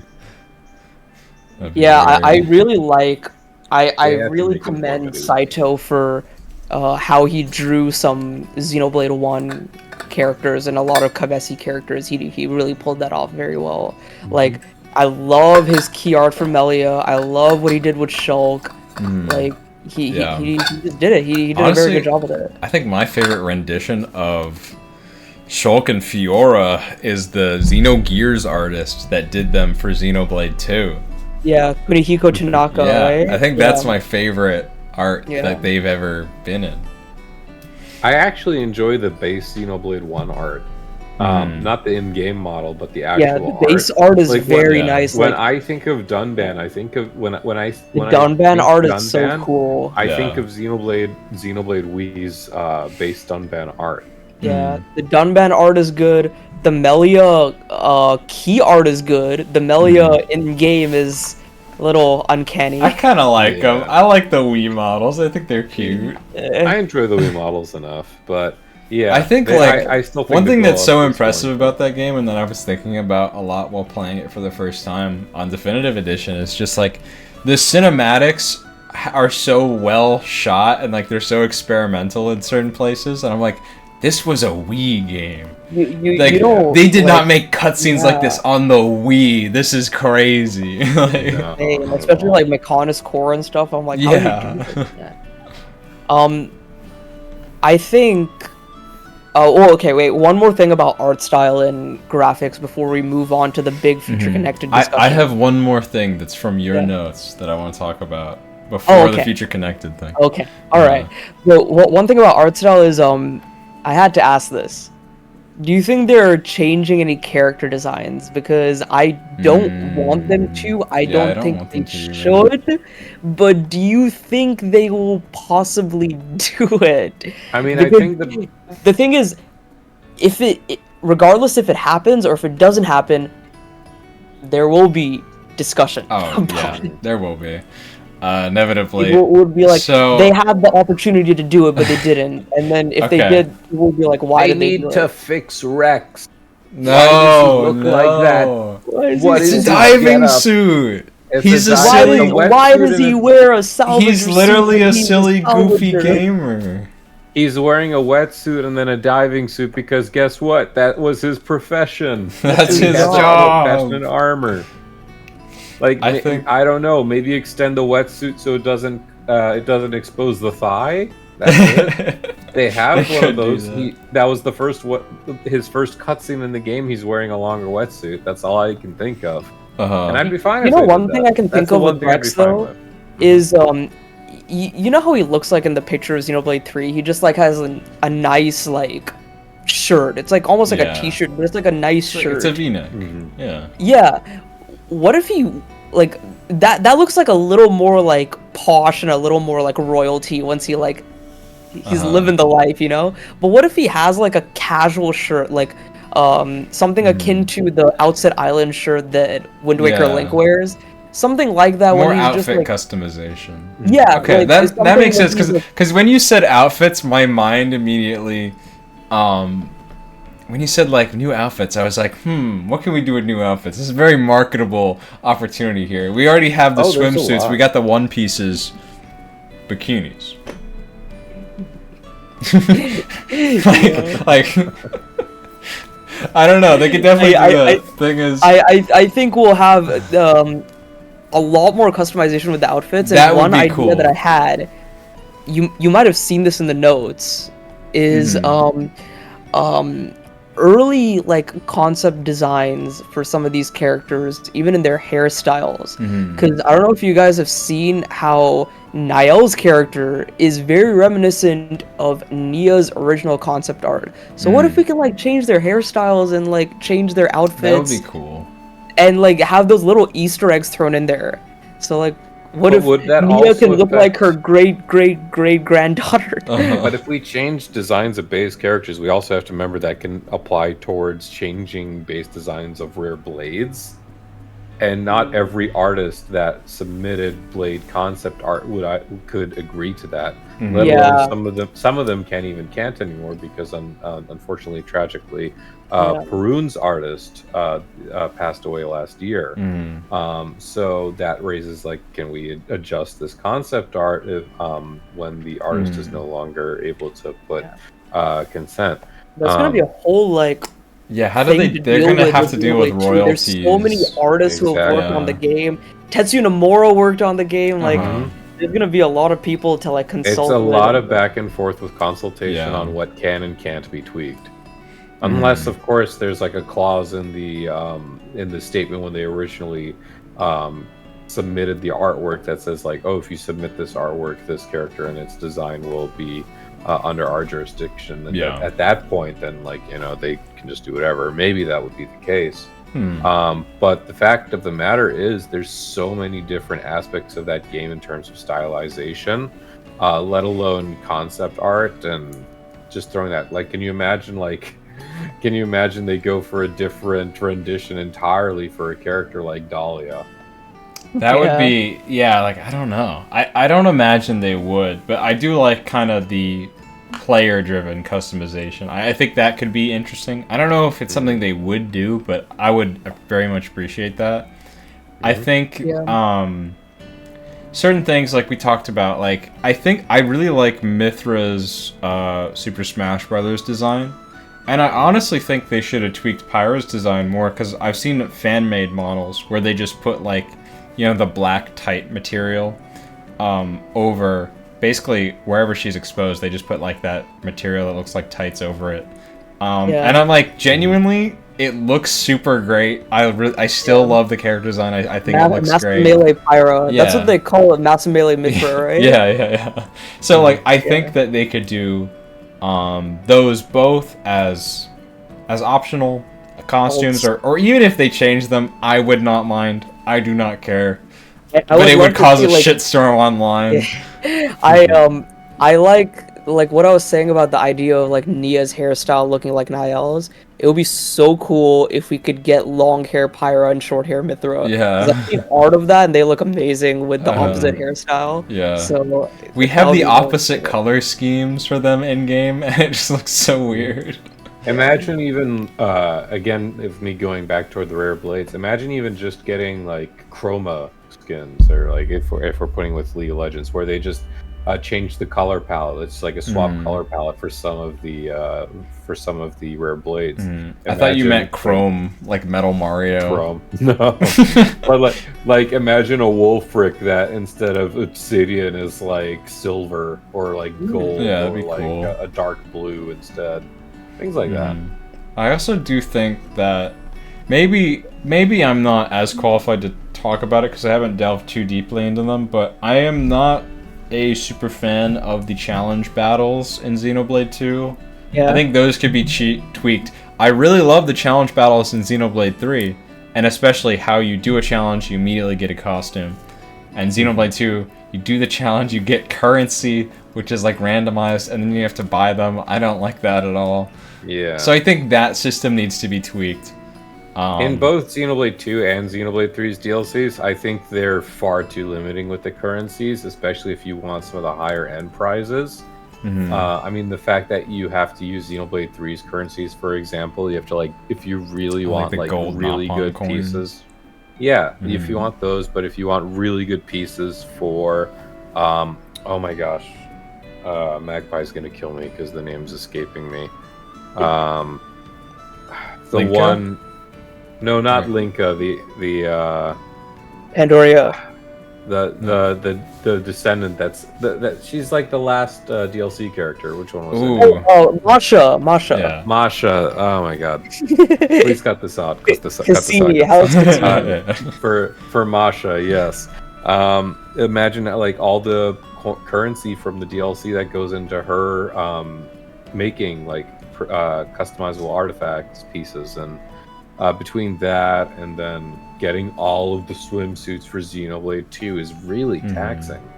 Yeah, because the thing about the swimsuits in Xenoblade 3, super easy to get. Swimsuits in Xenoblade 2, they make you work for that shit. Exactly. It's crazy. Also, you can fight. Also, it's a little easier to fight one of the super bosses. Also, like, since you can clear it out. in this theoretical remaster, we'll be able to switch characters on the fly. It'll make the challenge battles so much better, like more fun. But I still think they need a little bit of design tweaking because they're cumbersome. They're a bit strange. Yeah. No. Do we wanna jump into Future Connected? I think it's time. Yeah. All right.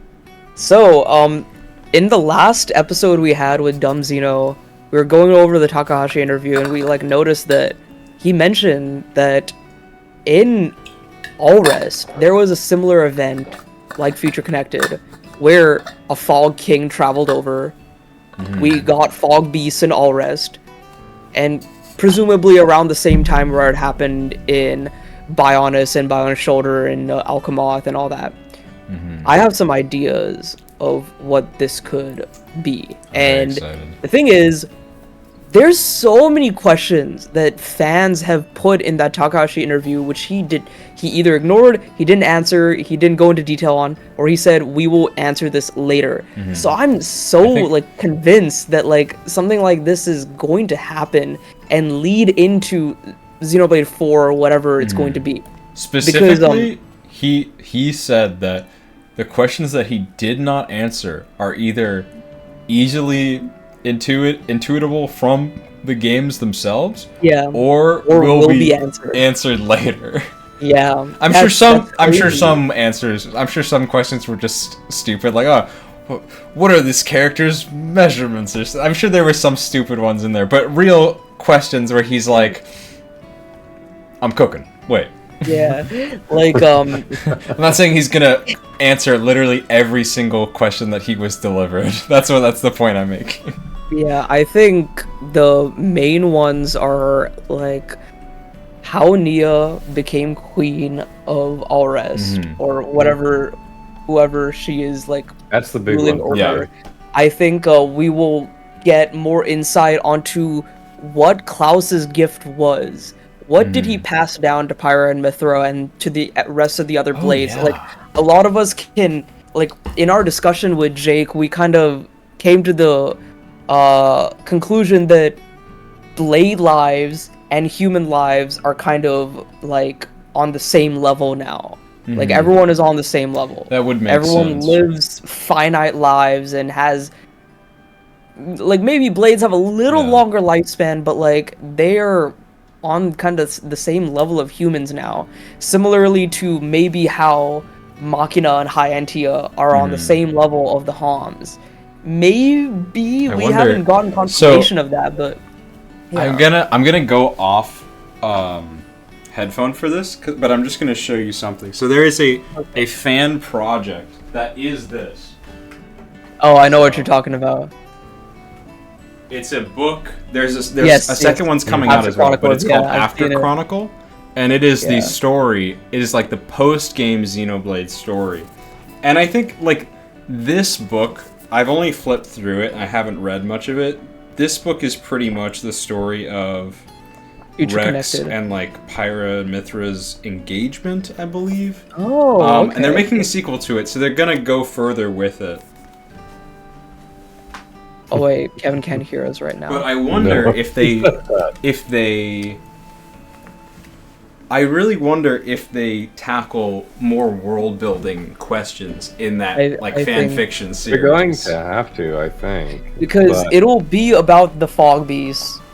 I think Nia will be like dealing with the fog beasts. I think Pyra and Mithra will be there because like it's I think they're gonna be there. How do we get Nia in that position? First off, I think is the question.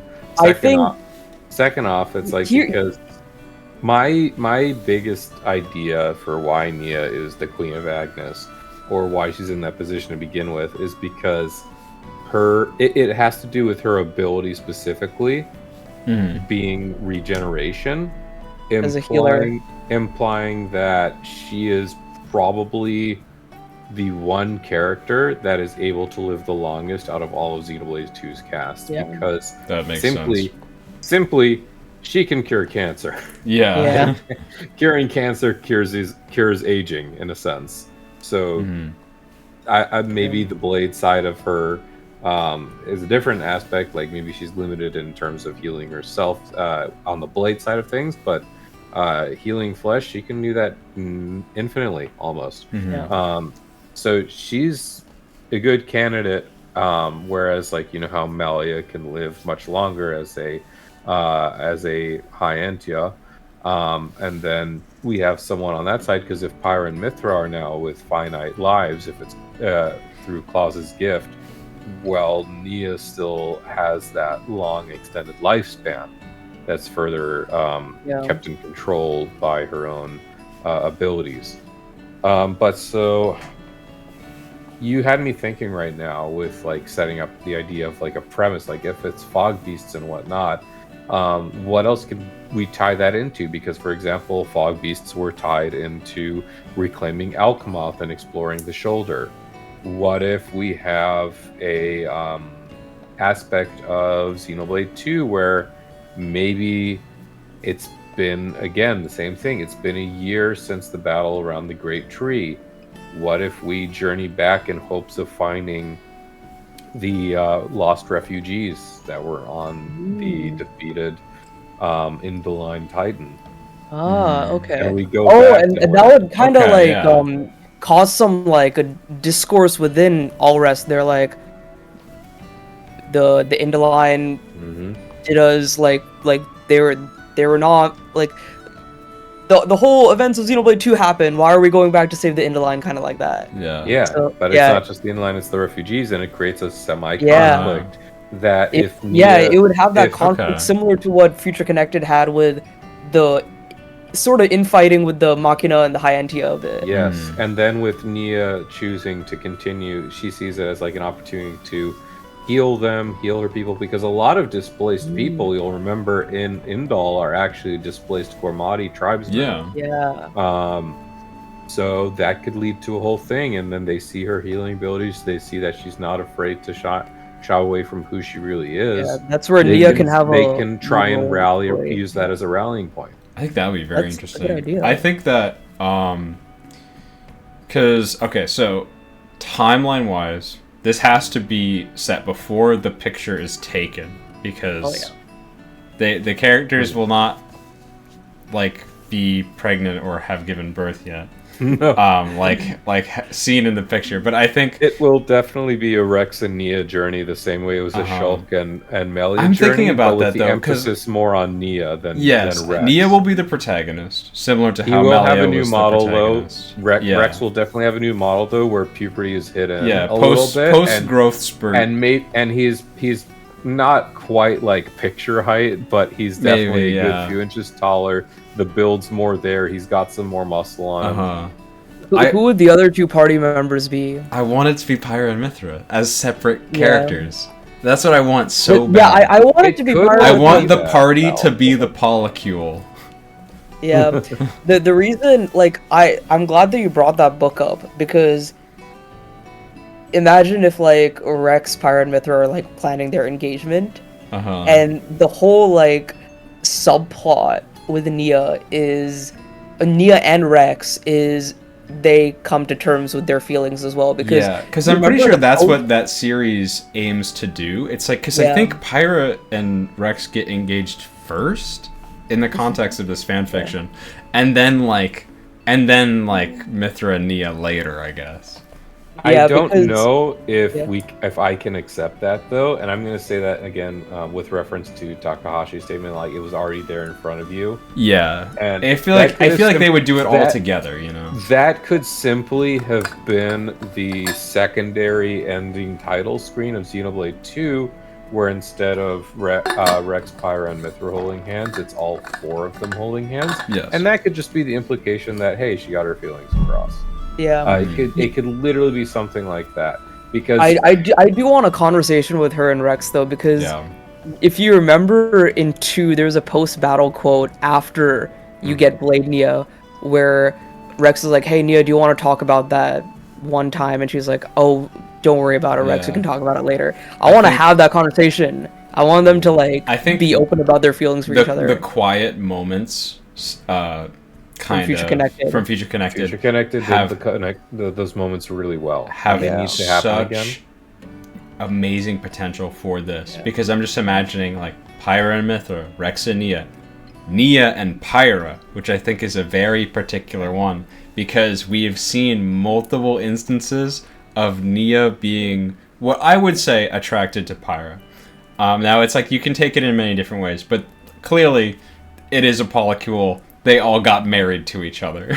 So I do think that Pyra and Nia specifically have a relationship together that I want to see explored further. Yeah, I agree too.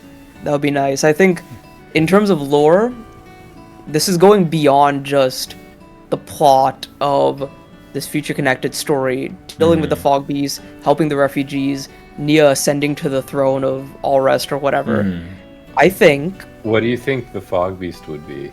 I'll tell you that in a bit, but I think in addition to all of that, I think this will tie into lore for the Origin Saga. It'll explain, it'll introduce light to All Rest. Maybe near the end of the game, we will have Nia like communicate with Melia, and she's like, "Who are you? Who the heck are you? Like, what are we doing?" And then they're like, oh my god, you're from another world. Hey, did you have this experience as well? Because, like, look what we just did. Kind of like that. It'll tie into that. I think feel throughout the story, they will talk about logos. They will hint at logos. They will say... Yeah, because that's how they can What set if- up for further stuff. Because we're going back in the timeline here, because this isn't coming out for a very long time. So they could have an opportunity to build on logo stuff, because we're saying this is 2027 or further. So Xenoblade 4 will have already been released. And apparently Logos and Malos is going to be important later, apparently. Yep. So they can expand upon certain elements of that for further games. Yeah. I think that'll be introduced. Light will be introduced. What is Origin Metal? Yeah. Origin Metal will... That's why I'm saying go back, have them go Maybe. back to End. That's why I'm saying sort of have them go back to Endall, because it's right next to the World Tree. They could use metal. Xenoblade 2 can use metal from the World Tree. Where is the big abundance of metal in Xenoblade 1's world that's just sitting there right for the picking? Yeah. The remnants of Mechonis. Yeah. I think, that as well. And I think we will also...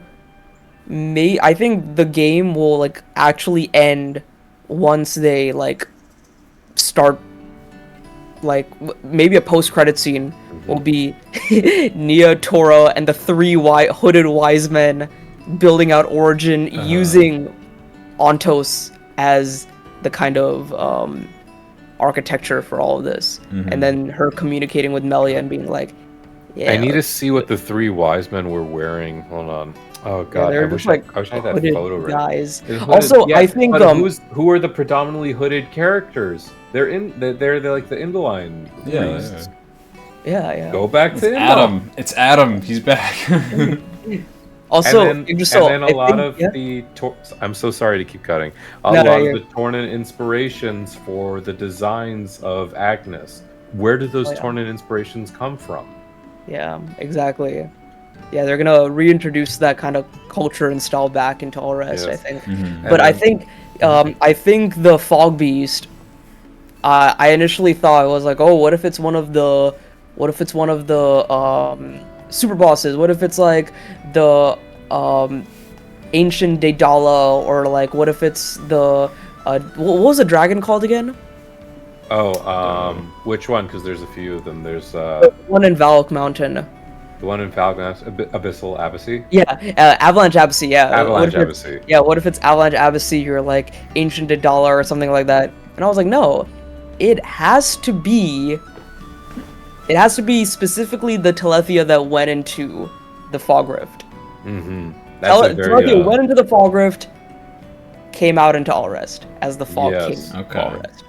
Yeah. Yes, because Xenoblade 1's final Fog Beast, the Fog King, was a Guldo model.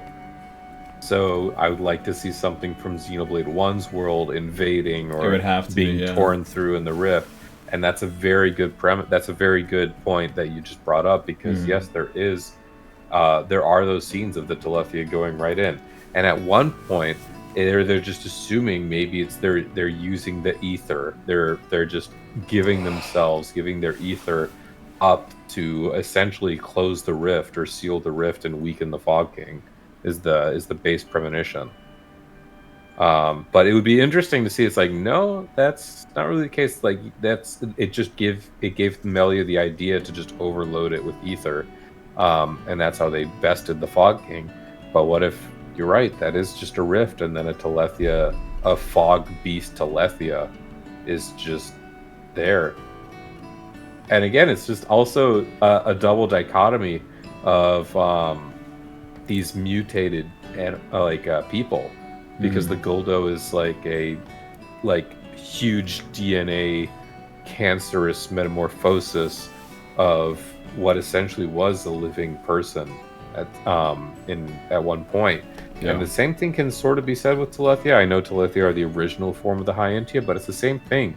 There was a living High-Entian person that we probably saw in Alchemoth our first time there, and now they're just, not only are they a Telethia, but they're also morphed upon touching the fog. It might have been Yumea. Ooh, that'd be brutal. Yeah, because That would be brutal. Kyrea talks about her mother becoming a Telethia in Future Connected. Okay, now And that'd then, be very interesting. and then like That's it cool. kind of gives her, doesn't it like, wasn't it like her arc where it like kind of gives her peace that like the Telethia helped fight the Fog King and like bring peace to Alchemoth? But then like it's kind of sad if one of those Telethia was her mother, went into all rest, and then It's been too long for me to say, but that sounds right. Yeah, I feel like something like that happened. But I think there's a lot of potential in this Future Connected thing that they can do. There really is. Yeah, just like it's, man, it would be so excited to just like hear the voice actors come back and like. Do you think all We we want want every voice actor to come back because we have a lot of discrepancies. For example, we don't know if they'll recast Rex's voice actor, and not to mention Weaver needs redemption. Yeah, He not to deserves it.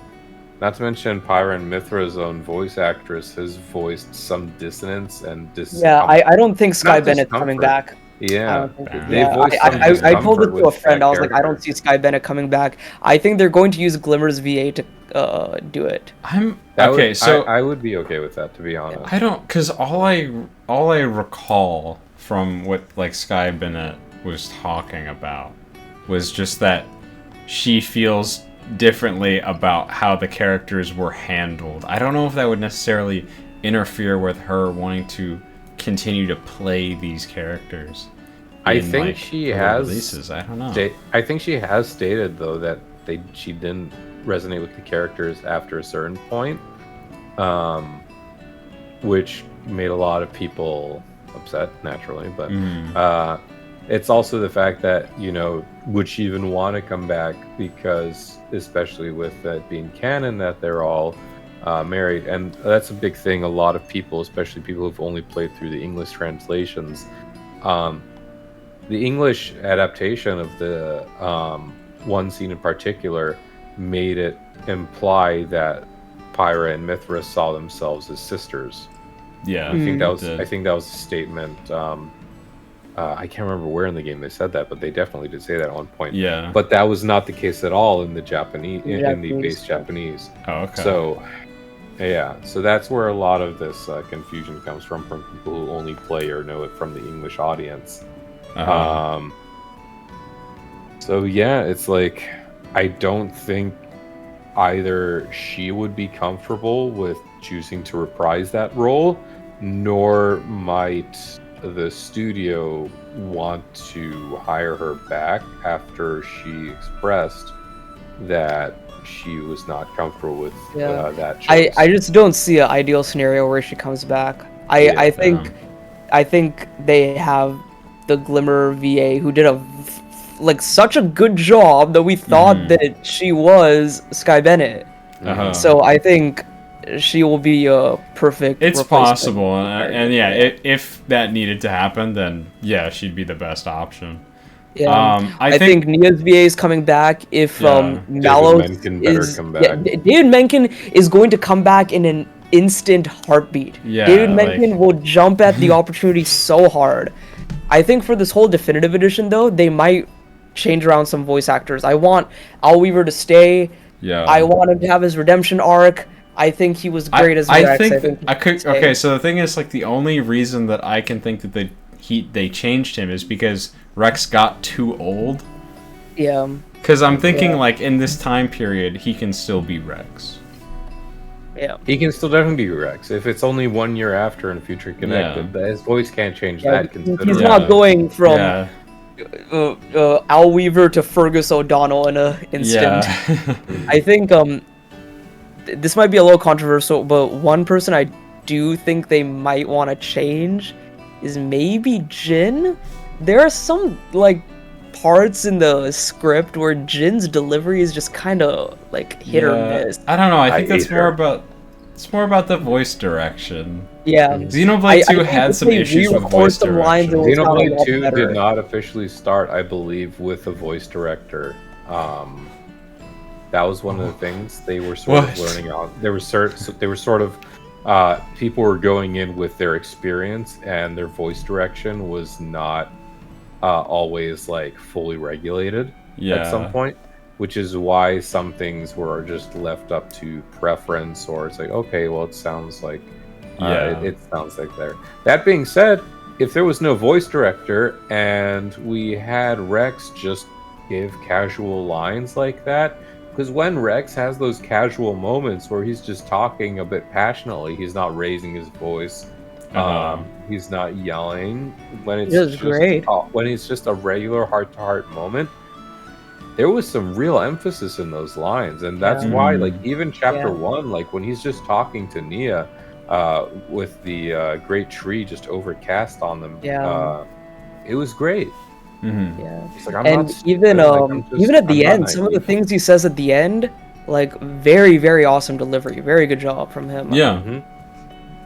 I think the funniest line I can think of with Jin is when he introduces himself to Akos and Patroka. He goes like, "I am Jin.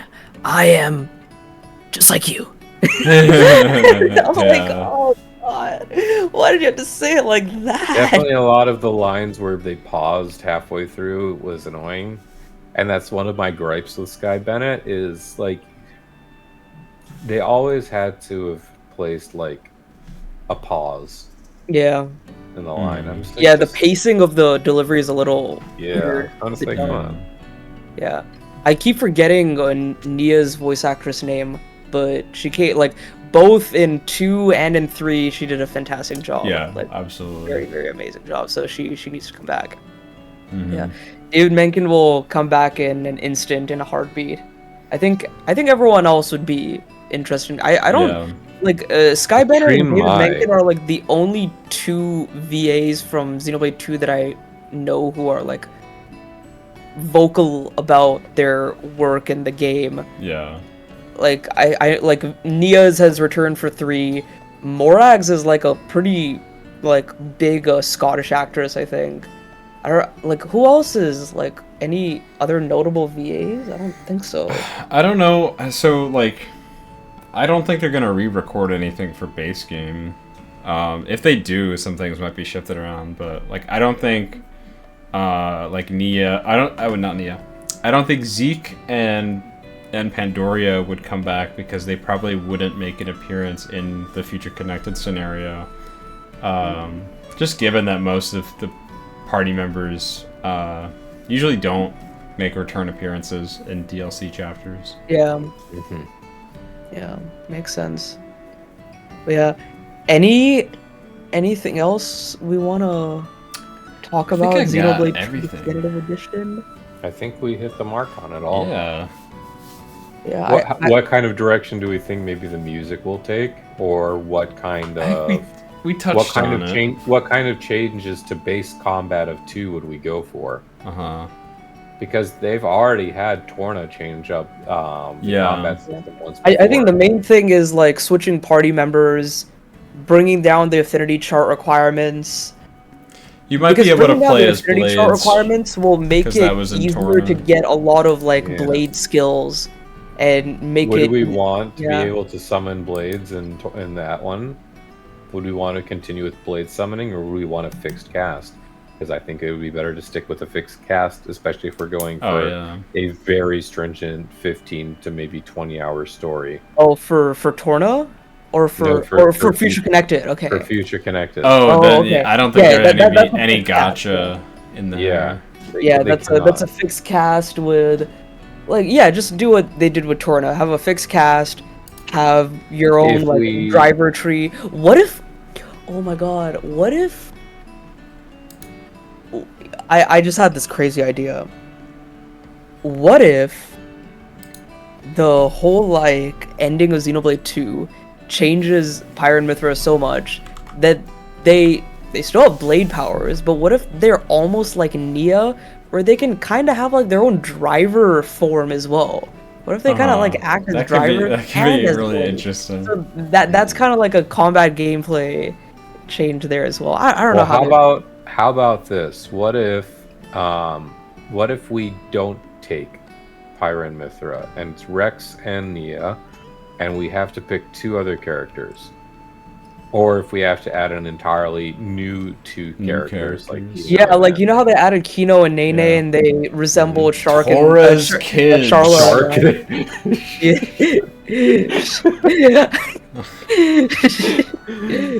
Charlotte and Ryan. It But, needs like, to be Torra's kids.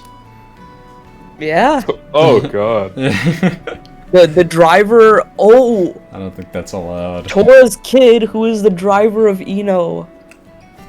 Oh. Hey, I don't know if that would make sense though, because it seemed like Eno was That would made be like nuts. generations after. Yeah, yeah, Yeah, it Yeah. has to be one. It has to be a 1-year gap. Don't forget. yeah. Tora's Yeah, still. If it wants to Okay. line up with Fog Beast time, assuming the time is flowing similarly, it has to be a 1-year Yeah. 1-year span.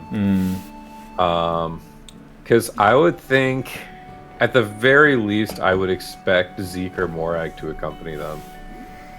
Yeah, Like, I what just if- don't know what if- because they don't really bring back party members, but they I might. would like. I know, they but I might would like to change it see. I would like to see Morag make a comeback because let's be honest, after the event of Xenoblade 2, unless they go back with Gramps, Mhm. and maybe Gramps because he can change his age, maybe because he's able to adjust his age now, or whatever happened with Numa and granting that ability to Gramps. Maybe he can turn into a young Titan that is able to participate in combat.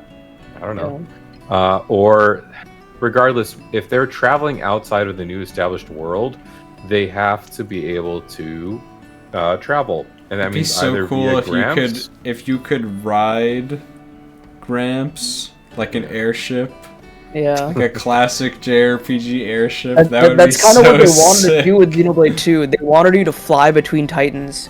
Uh-huh. So maybe that's another thing they add. Maybe in the base game Who knows? and in the Future Connected, Yeah. or just in Future And they Connected. just go full on Wind Waker, and they can park Yeah. Gramps wherever, and he can just go spelunking. In the That's what I think the next Xenoblade game. The next Xenoblade game is going to be Wind Waker. It's a very similar premise when you think down to it. Yeah. We already had so- the boat in Xenoblade 3. Yeah. But then so I was thinking maybe if not Gramps, well, what ships are available besides the one that went down during what was it? Oh god, what's the name of the Torna battle? The Monoceros? The Monoceros, yeah, but that one went down. That just leaves the more Ardanian ships, because a lot of the Orion ships were destroyed in that one misplaced war effort. So that just leaves more Ardane to intervene, and I'm sure Morag would be more than willing to bend an ear or two to get a ship for the crew to go over. And then Morag would be like, "Oh, I'm gonna come along too," and maybe we could have an arc for Morag there. Yeah, that'd be interesting. Yeah, or maybe just more Zeke time. I don't know. Yeah. Yeah. Yeah, it's like, I would love more Zeke, but I think Zeke is kind of the character that I think I have the least faith in him returning in the story. Yeah. Because honestly, when I played Future Connected, I was like, I thought everyone was coming back. And I was like, no one's coming back. Yeah. But I Can you think it's imagine? fine. I think it's fine. Can you imagine somewhere in that Future Connected line they just say King Ozikairos Yeah. or King Zeke? Ozikairos, yeah, right. Yeah. Assuming, and then we get a little bit of lore that, like, oh well, maybe for all of his maybe his dad felt disgraced by what he had done to the point where he just stepped away, and he saw Zeke is back, and they gave Zeke the crown. Maybe. Oh. Yeah, that could... There's plenty of opportunity for little tidbits everywhere, because there were a bunch of things sprinkled around in the first Future Connected. I don't see why they can't do that in a new time around. Yeah.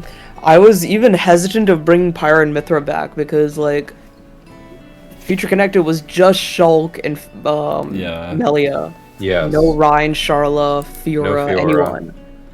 So, like, but I think in this instance, Pyra and Mithra should be there because, one, we didn't get them in Xenoblade 2.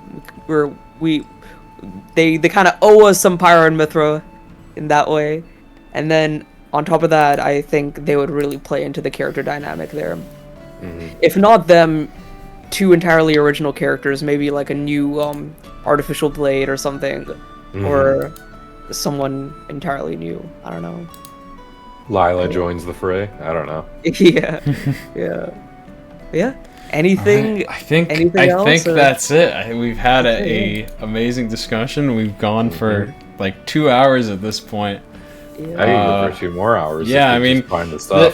this game is already huge enough, and like it really is a great game, but its age is kind of showing, and with the new hardware, they had a lot of hurdles to go over, and there's definitely a lot that can be improved, and I really do want a definitive edition. Especially, one thing that I think about a lot is how it's like the Nintendo Switch Xenoblade trilogy. It's like you can play them all on Switch, but Xenoblade 2 is the oldest game in that library. Yeah. It's funny to think about. But yeah, I really hope this happens. It's probably going to be a while, but yeah. But until then, we've been the Conduit Cast. I've been Protagonist with my co-host Nish Quick Pops and our special guest Yggdrasil. All links will be in the description for our YouTubes, Twitters, and anything else. We'll probably have that article. I'll link that article down below as well about like the tutorials and the user experience of Xenoblade 2. Yeah.